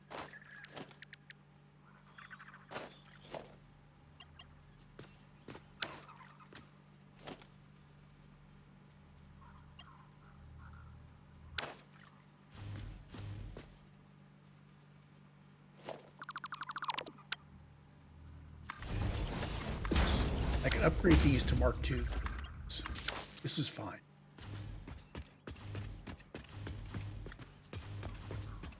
So when I have 4 square, I'll just upgrade into Mark. I may start using Mark IIs on the corners as a matter of course. It seems like a great idea. Those two. And the other one was this connection here.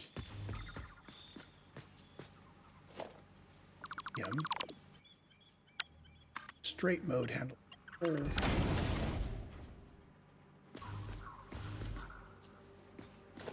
Not gonna let straight mode handle. M in like that. Now we're gonna let straight mode handle.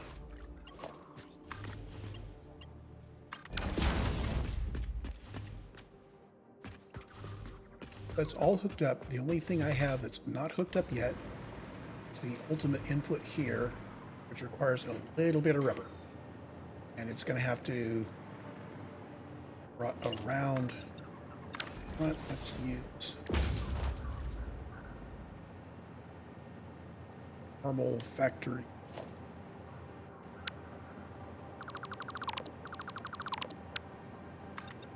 Here.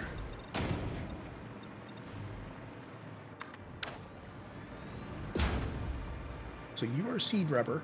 We're going to need another seed rubber over there. So let's go ahead and put in, let's see, loop this to begin with. Yeah, splitter. Take some rubber there and some rubber. This has to be a rubber feed.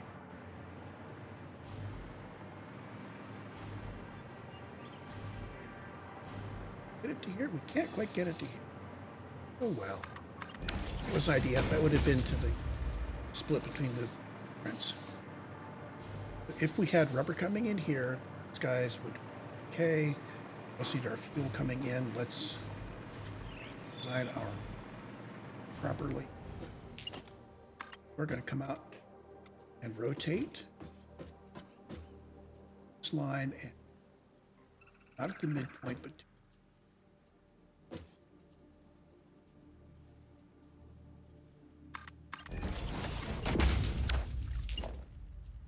the other pipeline comes in there and heads off there. I am just going to bring you out straight to this point.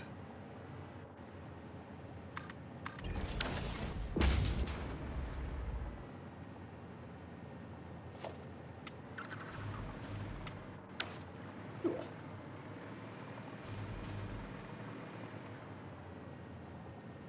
Okay, next instances. That's half done.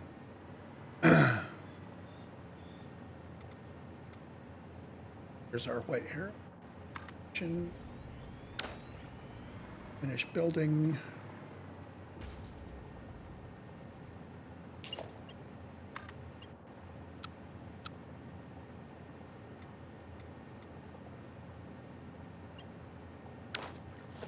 I need. It's not. Middle and out to there and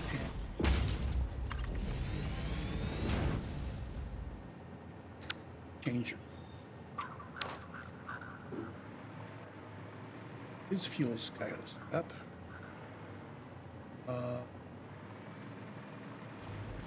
Or I like the power here. How did he already get? Oh, I just put him between the two. Oh, good. Apparently, I was close enough to place myself in the middle of the wire instead of.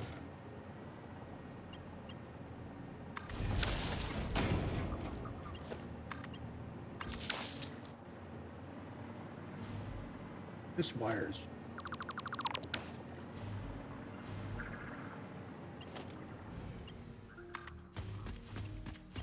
Gotta watch that.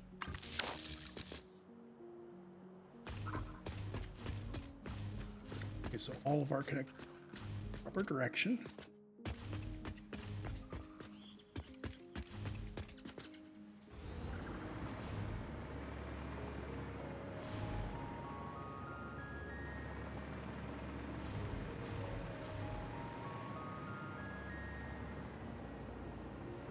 Our solid outputs are coming out this level. I think we got a problem here.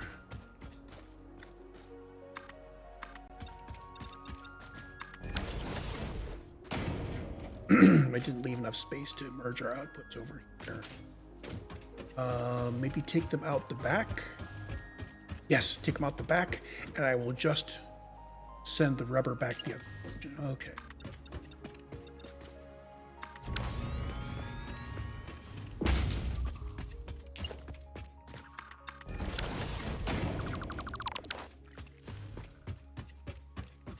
So you're just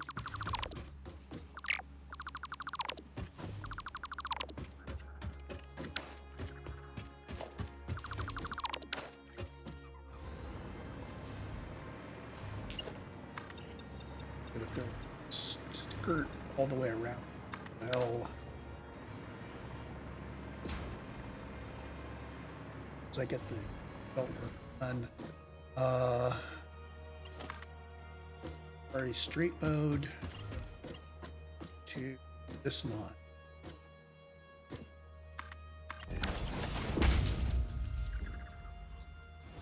I will probably replace you when this one in.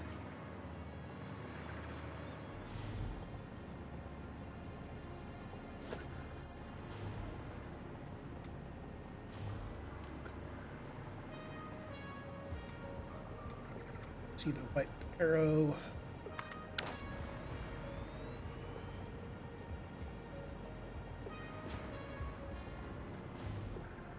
This level we need.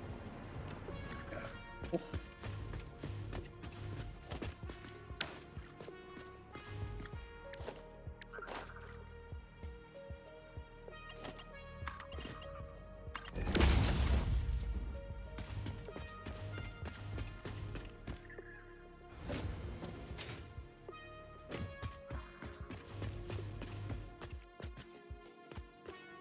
To be replaced with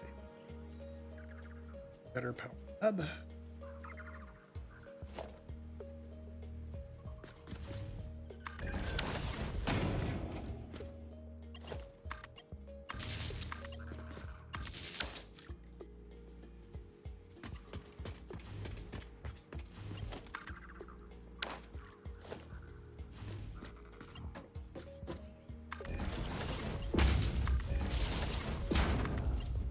Yeah, I think from now on I'm going to use more capable.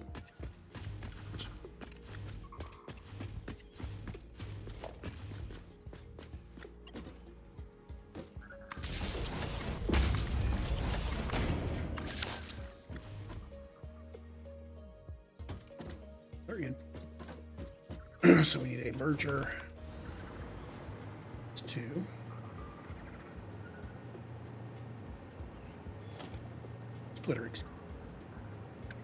Splitter come from my direction.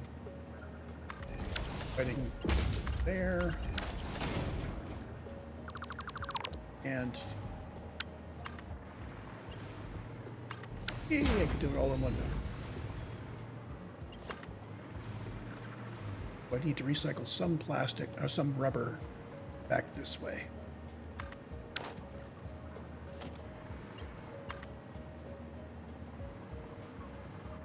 Yeah, if I can.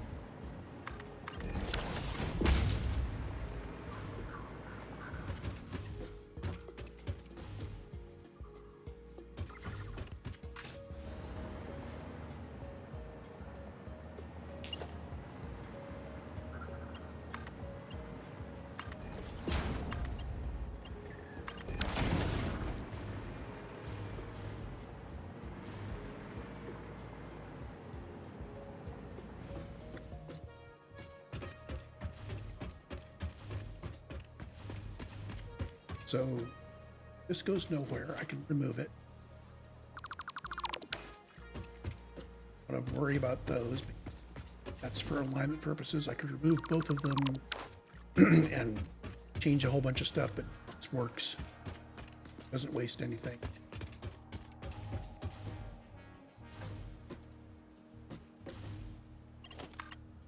But these guys need to be brought up this way, head on down that way. Guys, so we're going to have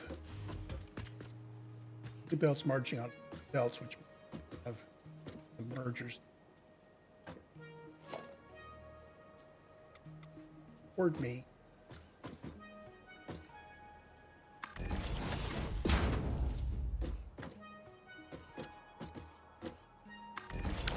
Which means we are going to have a belt crossing, right?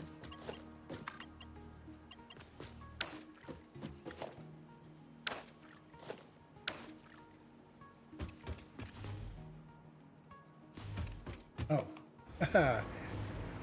I forgot. The outputs come from the top, so we don't have a belt crossing. Yeah, there's a hole up top. Lifts our outputs down from this line. That works a lot. Now that I realized how stupid I was. Output down here. Actually, let's make it so I have a match the door. Foundation, walls, conveyor. want to match that.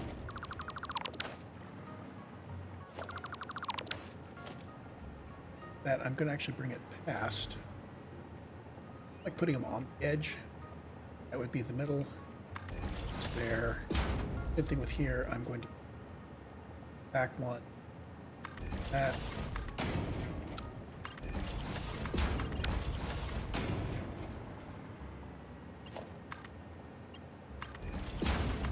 So we don't have belts crossing. Well, this belt this way is crossing that belt.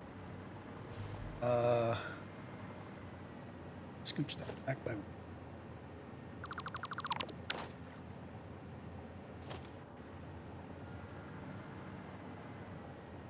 It's time to start from here and go over.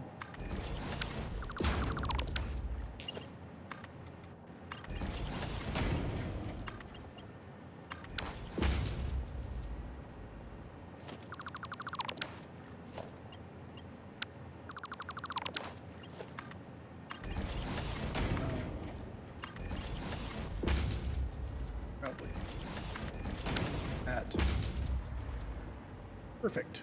Now if I put the wall back in, it match up. I'm not sure how I'm going to button this up. Maybe I'll do it this way. I won't. Let's start with it this way. Let's put it over here. Pretty sure that this lane is the one to send back.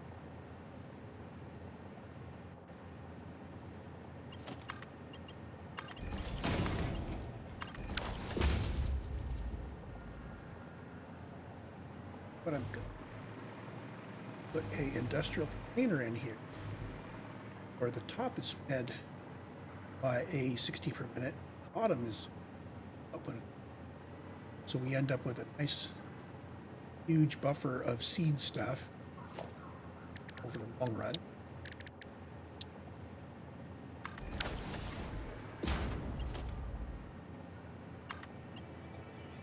This bit of the belt will go down to 60. Throttle it. Do this direct. We want to pack that in, but just we won't have the fancy little, oh, we're only going to show you some of it go. Maybe I will. Maybe I'll come back.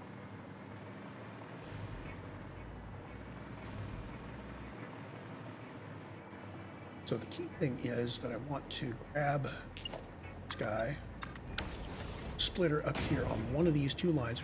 There's the rubber. Out later. And it will have to go. I'll just seed this manually for the startup of it.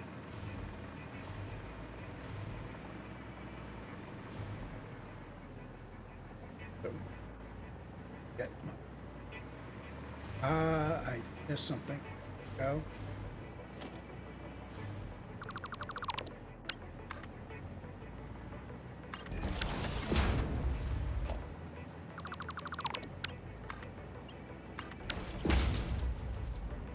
Good. It's hooked up. So our seed rubber is hooked up.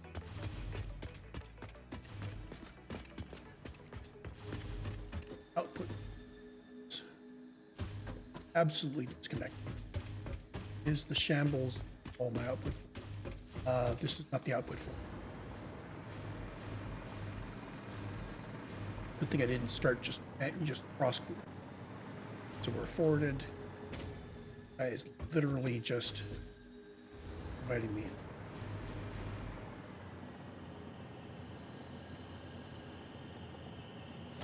Put the splitter in here.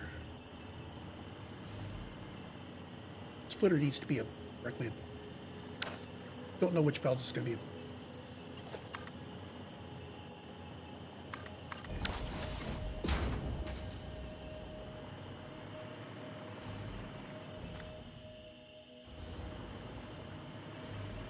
The fuel is coming out. We also need to send our belts down.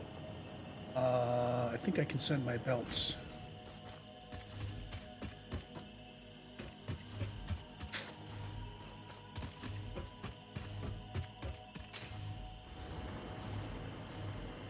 cross over.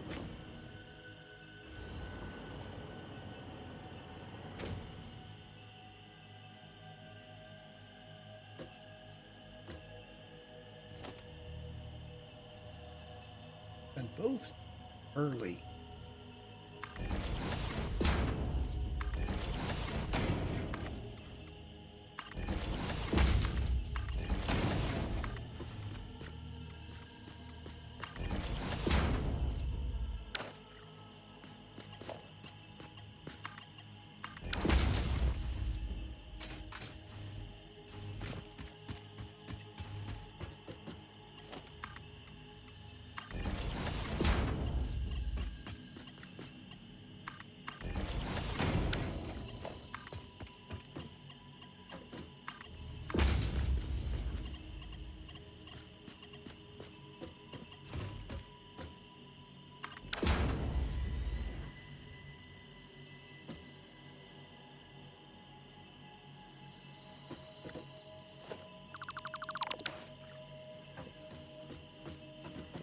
Merger in.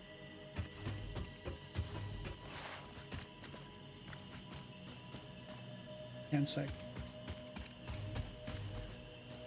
Side.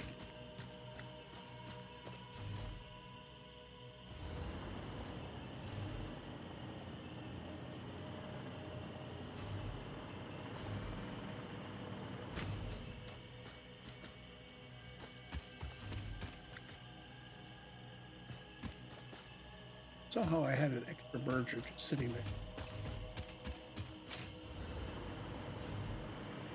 I think that's all hooked up.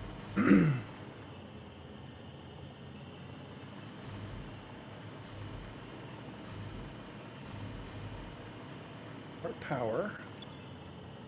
These all configured. They're all set to 150 divided by 3%. Dump some rubber in seed area there. And we just need to route fuel. Oh, and I need to, what I want to do, these outputs, which need to be eventually sent up to that skyway over.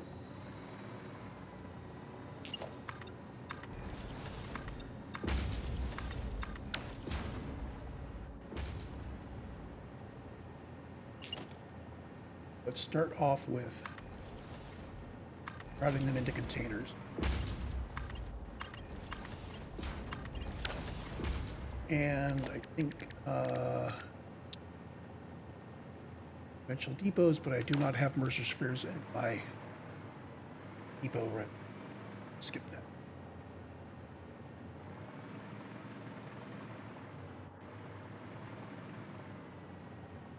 Oh.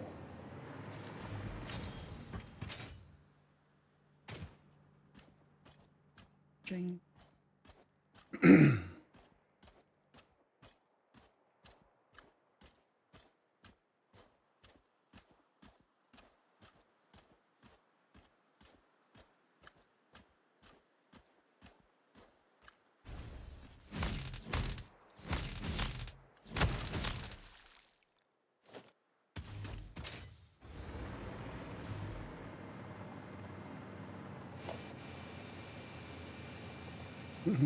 Just for here.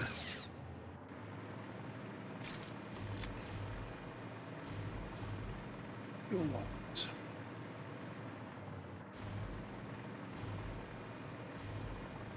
A place to bring fuel line. I think. Here. Elevator.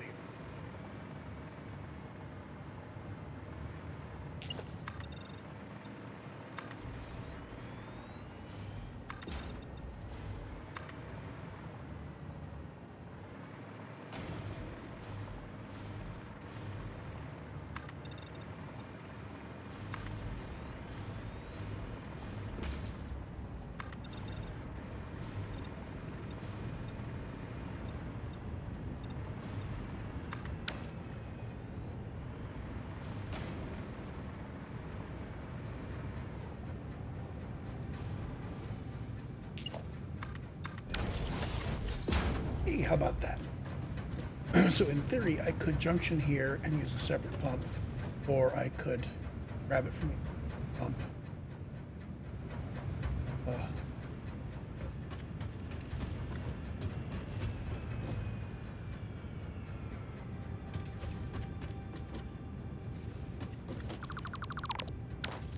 I could move these pumps up.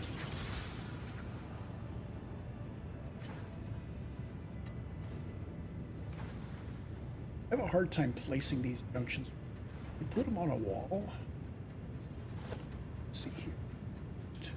Put the wall down. Oh, you can. Oh, you can. And if I do that,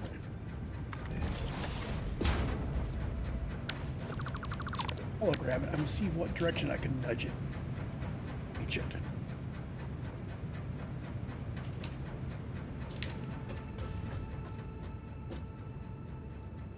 I can go left and right.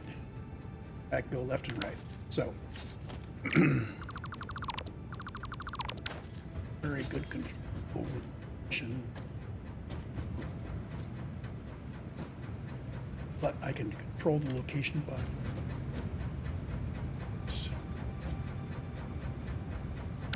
so I'm going to do work this.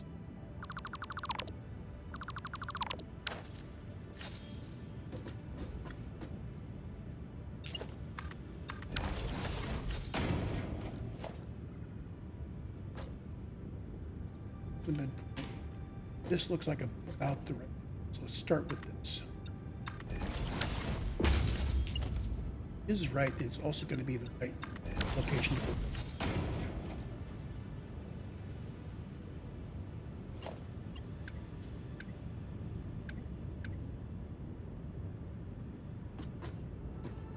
Line junction.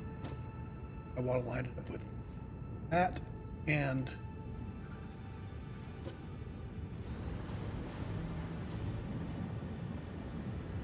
that's right.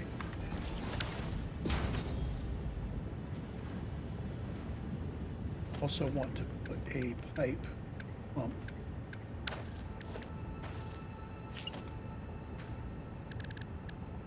pipeline pump Mark II. Upward.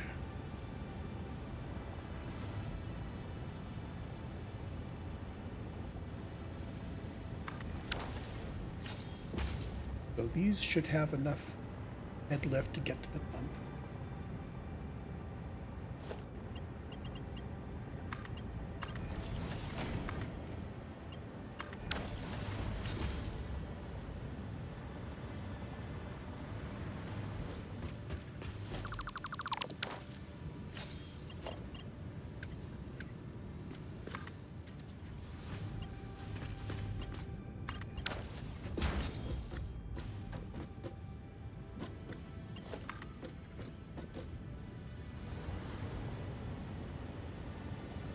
Okay.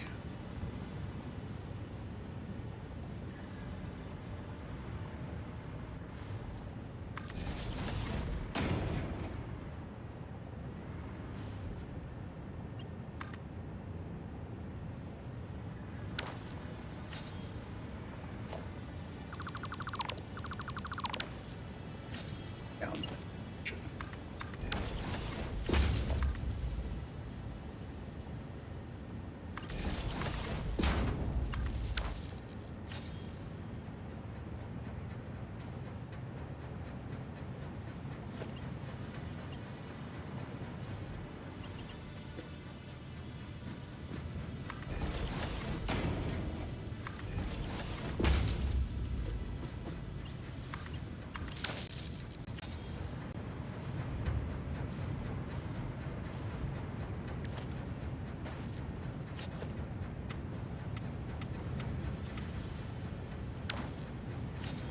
Back up. Of course, we got that in plenty of time. We have a huge amount of fuel. Ooh. 40.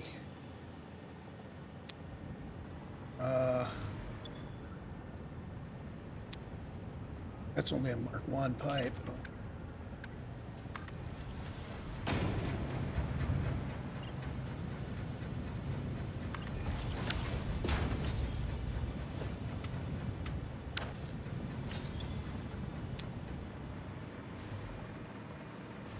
working. I checked him. Okay, refilling him again. So the other power plant's drawing 200 per minute out of him. During that time, we had him unhooked. He drew it down pretty. And now we have this available. I'm going to bring him right out to midline. Over.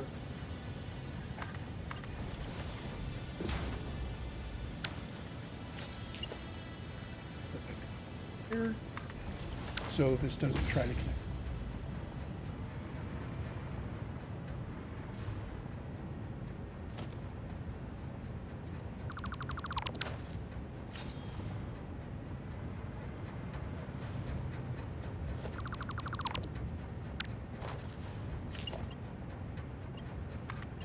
Oh, we're in noodle mode. Horizontal liver. That's better. There are times in noodle mode is good, but this isn't.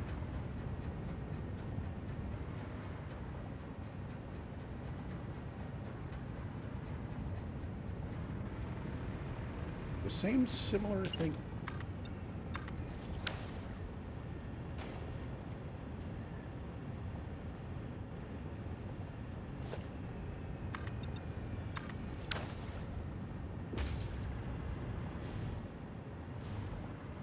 Sure he is full before we start. Okay.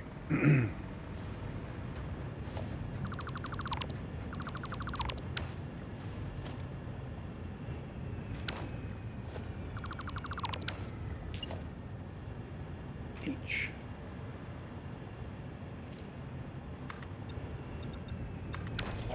Right.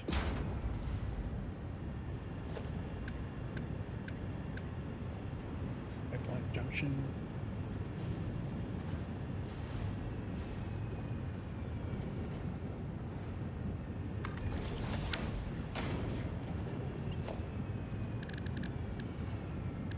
New pump. Up.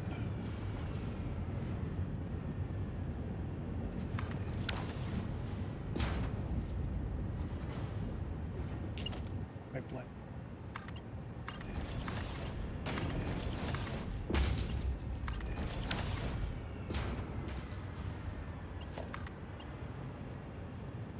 There.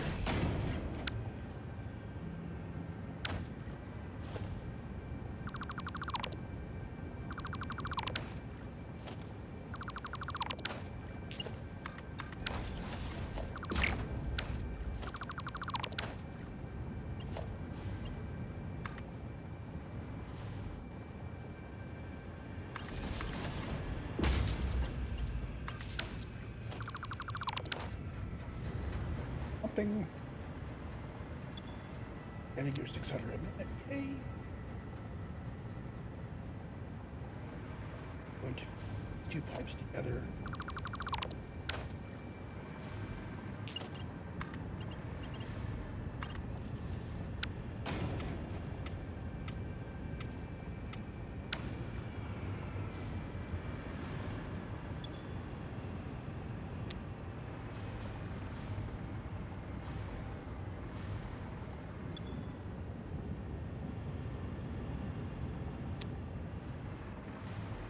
Okay, that would explain why I was getting zero rate.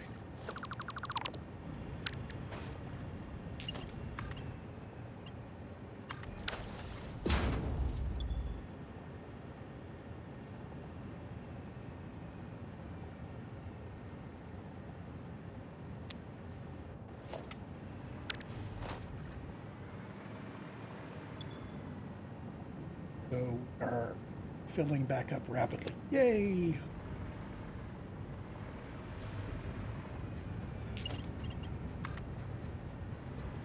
So we need this guy out.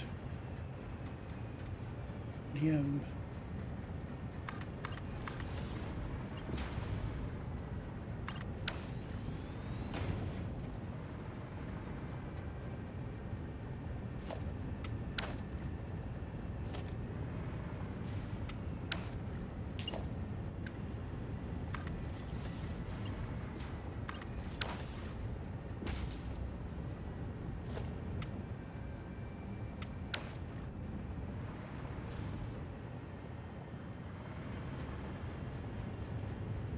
So these pipes, I think, preferentially drain this whole area if it's low. We'd be starving our plastic and rubber in favor of keeping power up. That sounds like a great idea to me. I'm going to put some valves on. I'm sure that is officially what happened.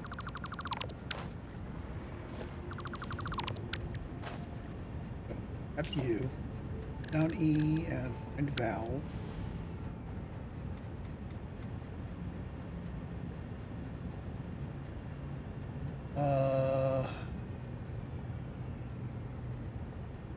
We have to put the valves on after we make the turn. Yep. Let's put the valves on after the turn.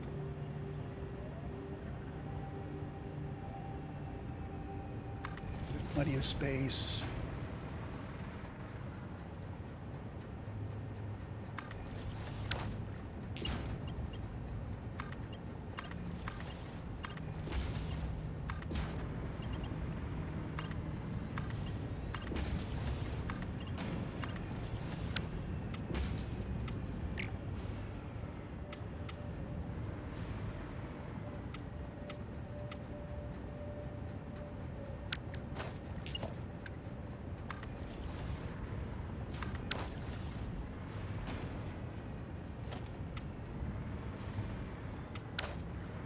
This guarantees that while we're able to pump out of this, it will not drain the rest of the line.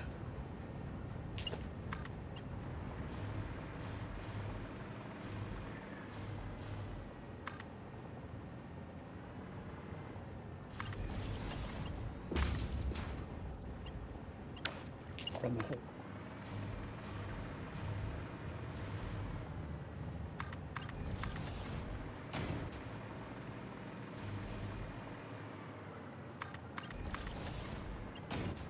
Headed left. Oh. One.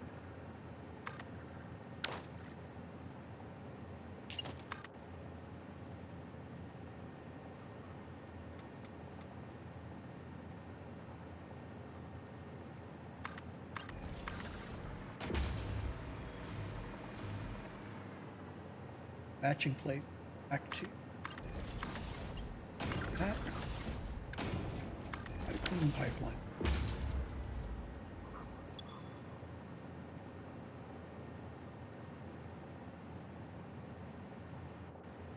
That is slowly filling.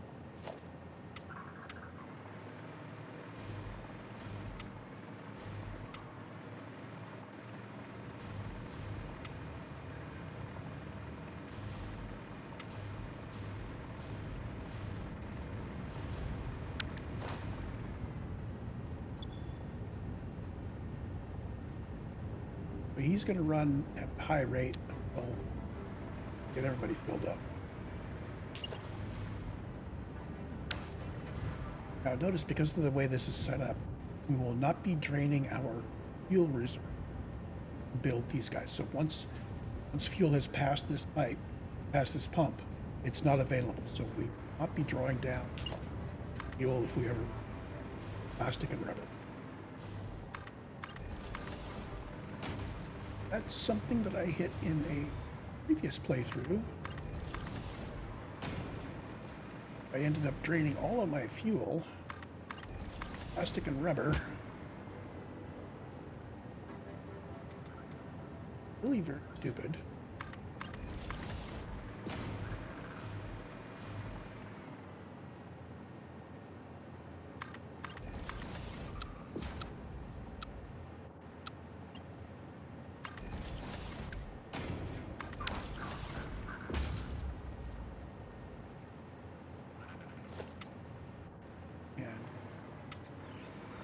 Also moving a lot of right up to the build up.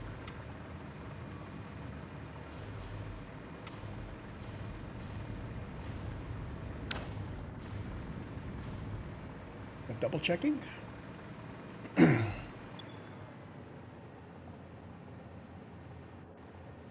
Yes, these guys will be slowly draining as we fill up buffers on the.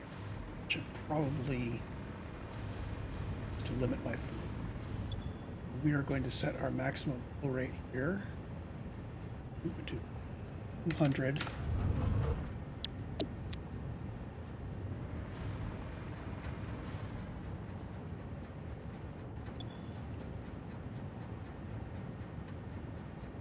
Have to have my cursor.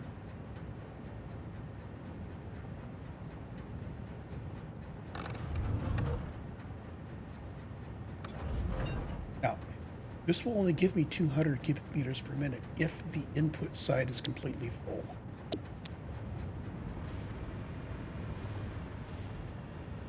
And what I'm actually producing on each side is 400, so what I want to do is limit this to 300. So we achieve 200.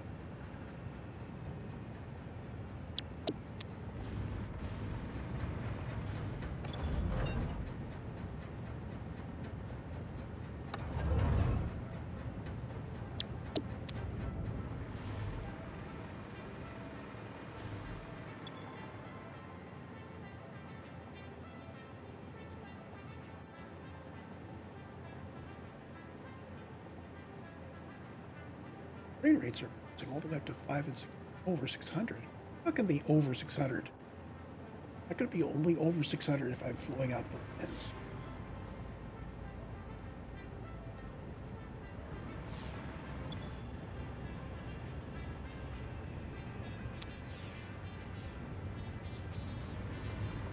Okay. Bet you 200.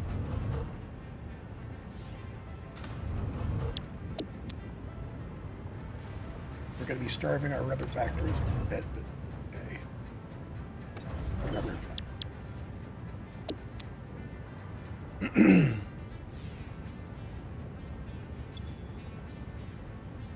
Oh. Get drawn down from time.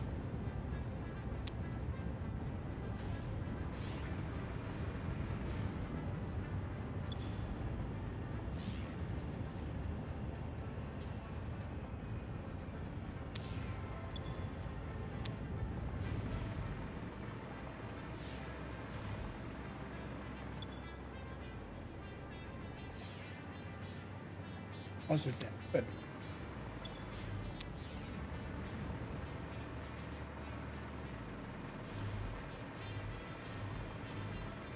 remember, our goal here is just to have a decent supply. I'm not demanding exactly a certain number at the other end, but if we end up undersupplying this with fuel, this is not a problem.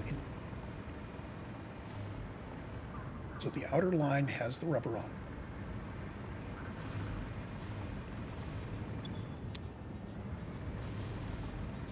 I am going to sink my holes in first.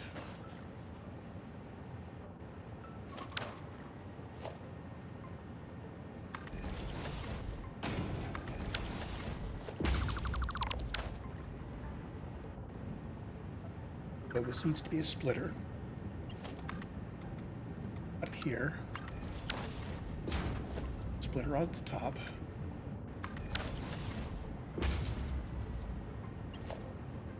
This guy on here.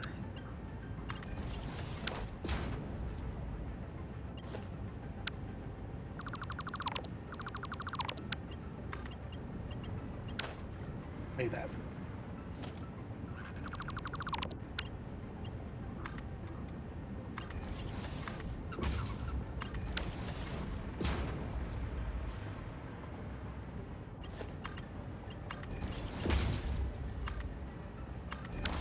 I'm going to go one better. I'm going to make this guy a smart splitter.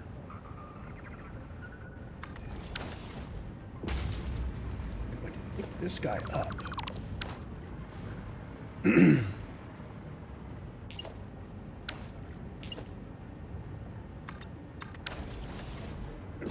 over and down.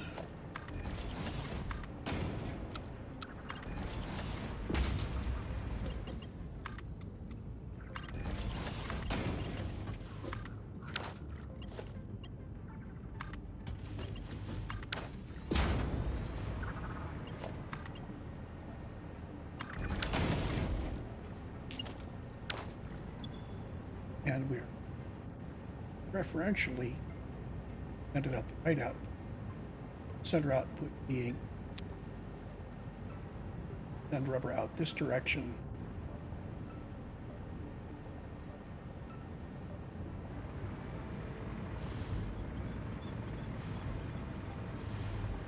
And I'm going to let that stabilize. Total requirement should be 50 per minute.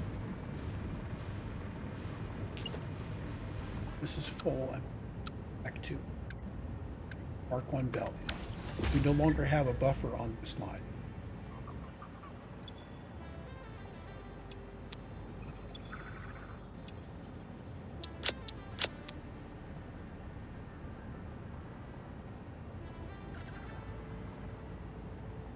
But we do have a visual indication that we are recycling rubber. You should see it stop up occasionally. A bit. Stop up, and it should be stopped up 1/6 of the.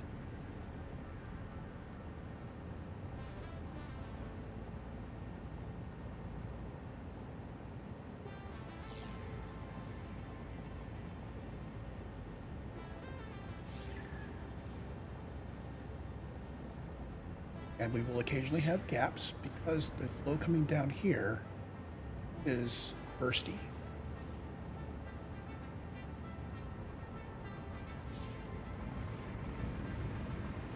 That gives us our very limited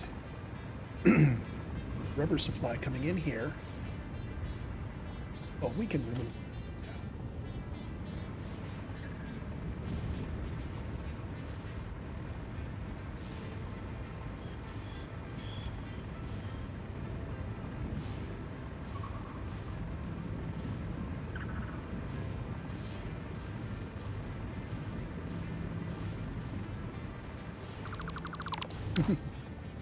It's got a little pop-up saying that my system has detected that there are updates available.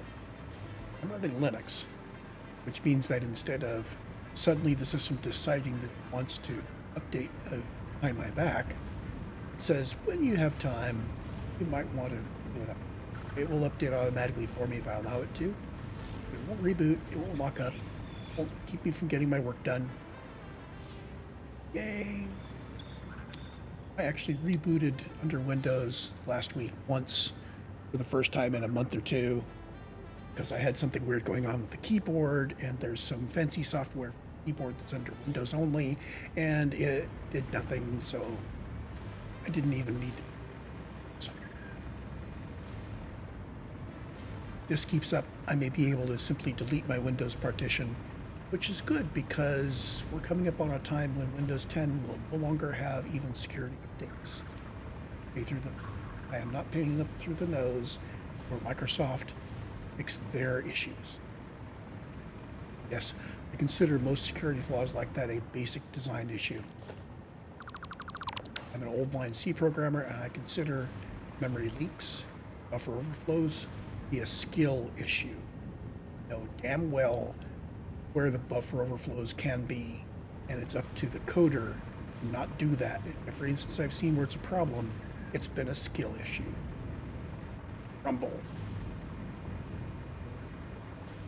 Of course, by my book, way too many engineers out there are unskilled software engineers.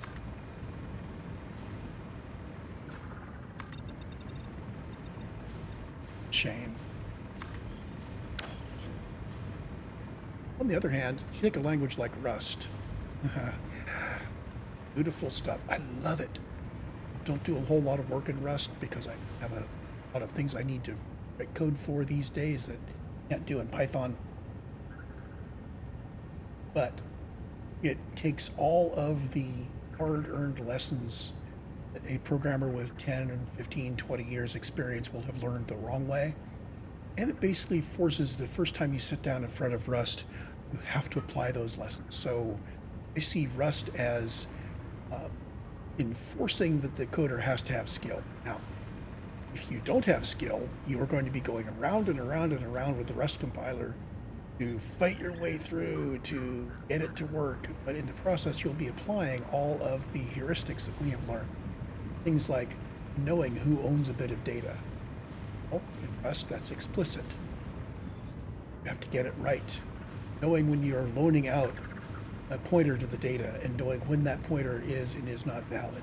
This is stuff you have to be very careful of if you're coding in, say, ANSI C90. Anyway, I'm just vamping while this is ramping up here. Ramped up as an idiot. Well, these guys should be running at 100% already. 100% at this end. 100% at that end. We've got fuel flowing in from that side. We've got our rubber seeding is coming in from this end and trickling on through. So startup is basically it.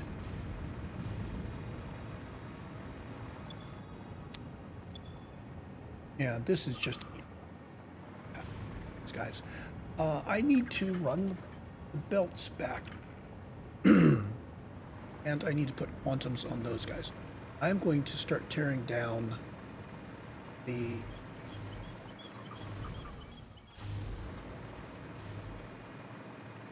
where do I want to start ripping out plastic?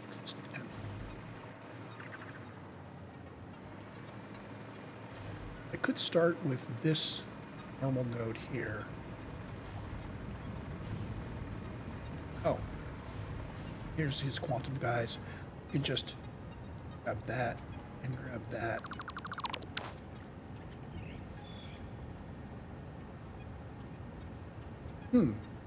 I just looked at this and you know what?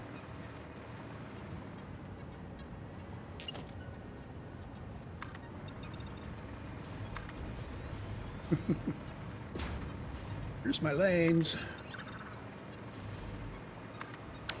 These are coming over on a 4-meter foundation. I am perfectly happy with. I will bring these up and merge them. Stuff back. We will continue to use what's being produced here, but we won't be depending on.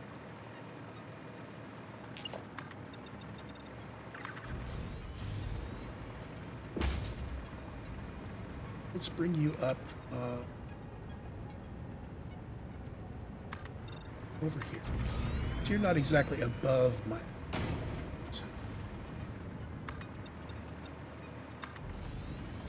Bring you out and around this way.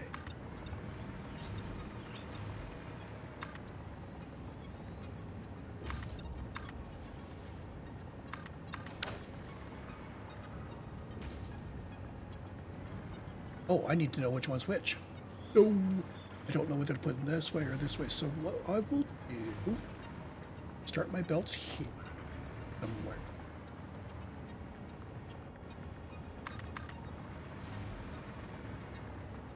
Straight mode.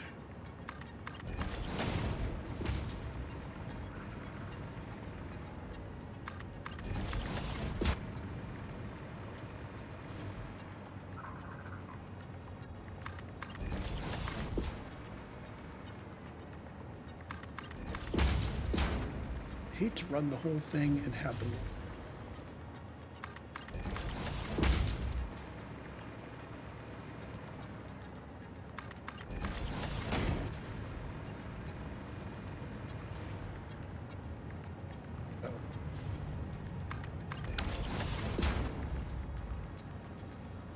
This guy is going to be plastic. And I'm draining this buffer.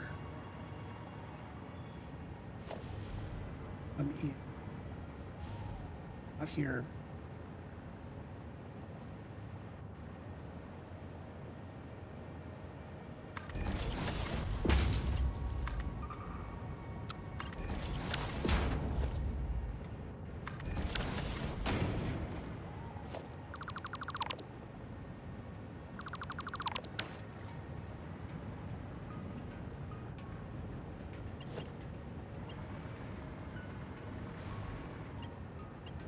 You from the bottom, so I can.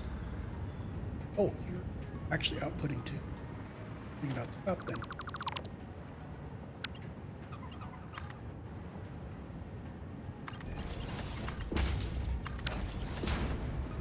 The idea is that this belt will just simply go. He's got a full thingy.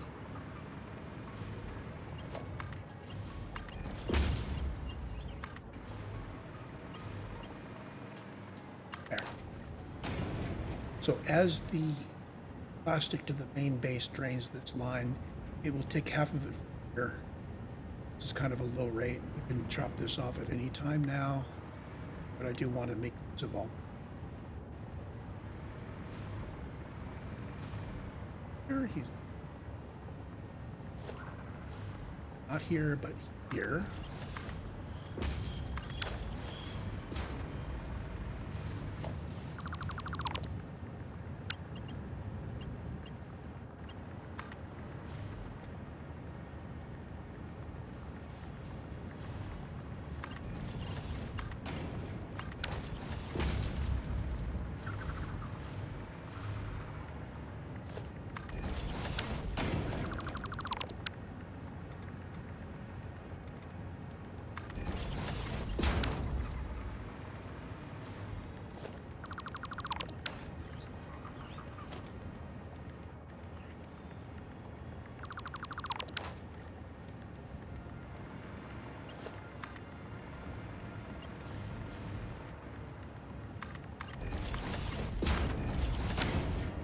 Same thing with the rubber. We can stop the production of rubber there at some point. This is the rubber one. Back.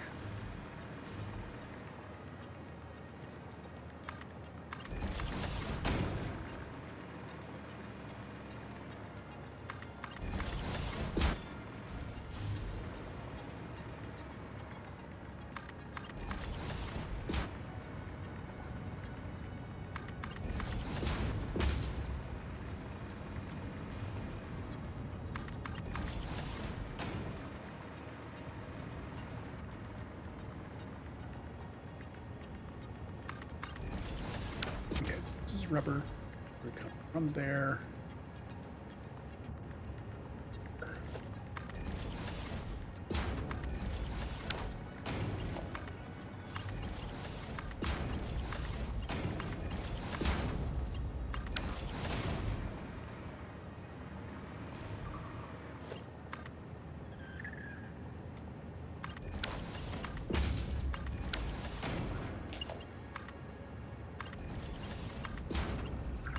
Rubber and plastic.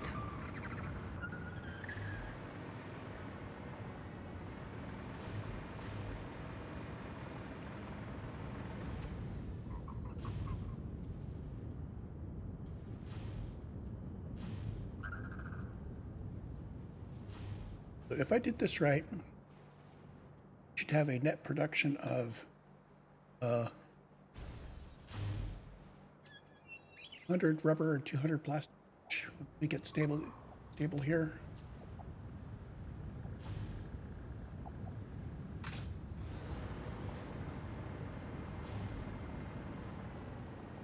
It's already is routed all the way back.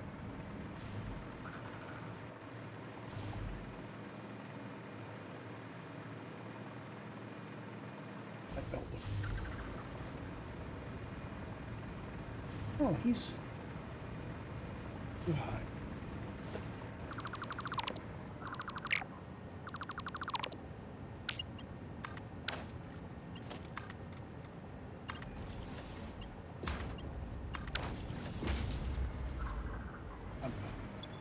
Any remaining rubber,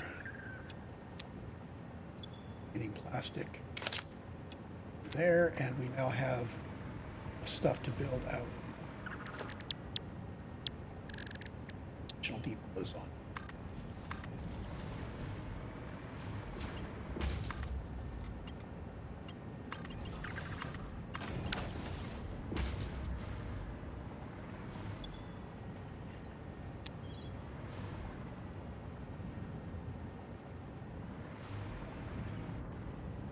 So in theory, I can now start decommissioning the other oil plants because I have a sufficient supply of power and of rubber and plastic.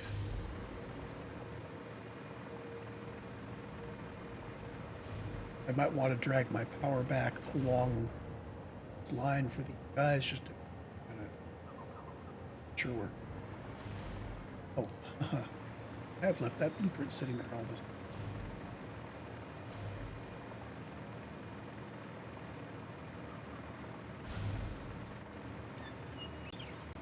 Oh, you're the blueprint designer.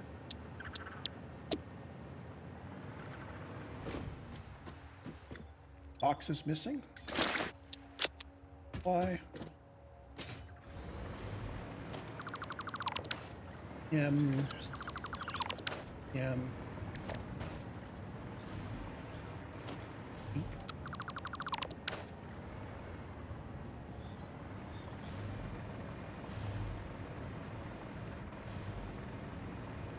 So this little guy still exists, still provides a little bit of extra stuff.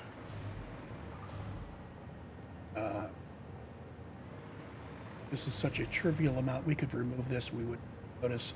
This does provide me with a little bit of extra upload capacity.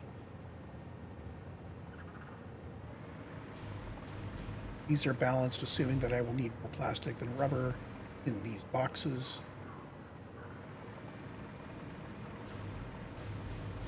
This can go away. Has to go away.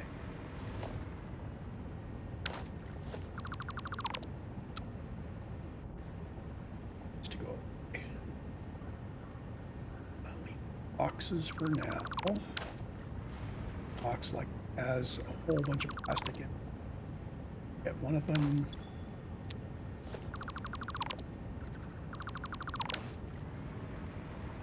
Most of it will fit. I think all.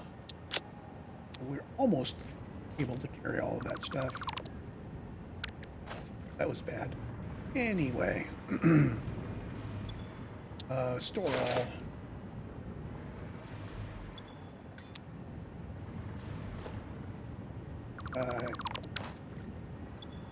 I'll grab all the rubber, all the plastic. I can set those boxes up here. Assuming I haven't already filled them. If I have, I will just toss them somewhere where they can go into the recycler. Do not need to carry all this anymore. Hello, Mr. Plastic. I have more plastic for you. More rubber for you. You're now full.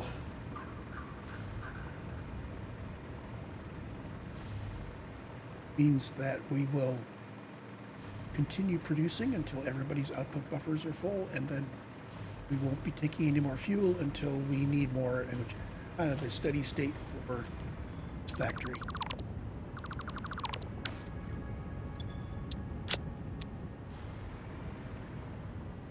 I think we're done here. Now, I was originally thinking process of setting up the rubber and the plastic was going to take me maybe an hour, maybe half an hour. So I had all that other stuff on that list that I was working towards. I was thinking, oh, we could start on trains. It is now almost 3 hours into the recording. We have our plastic and rubber done, and we have not started on anything else. Now is a really good time for me to cut this recording, and I will ignore plastic and rubber for a while, and power for because it's set up.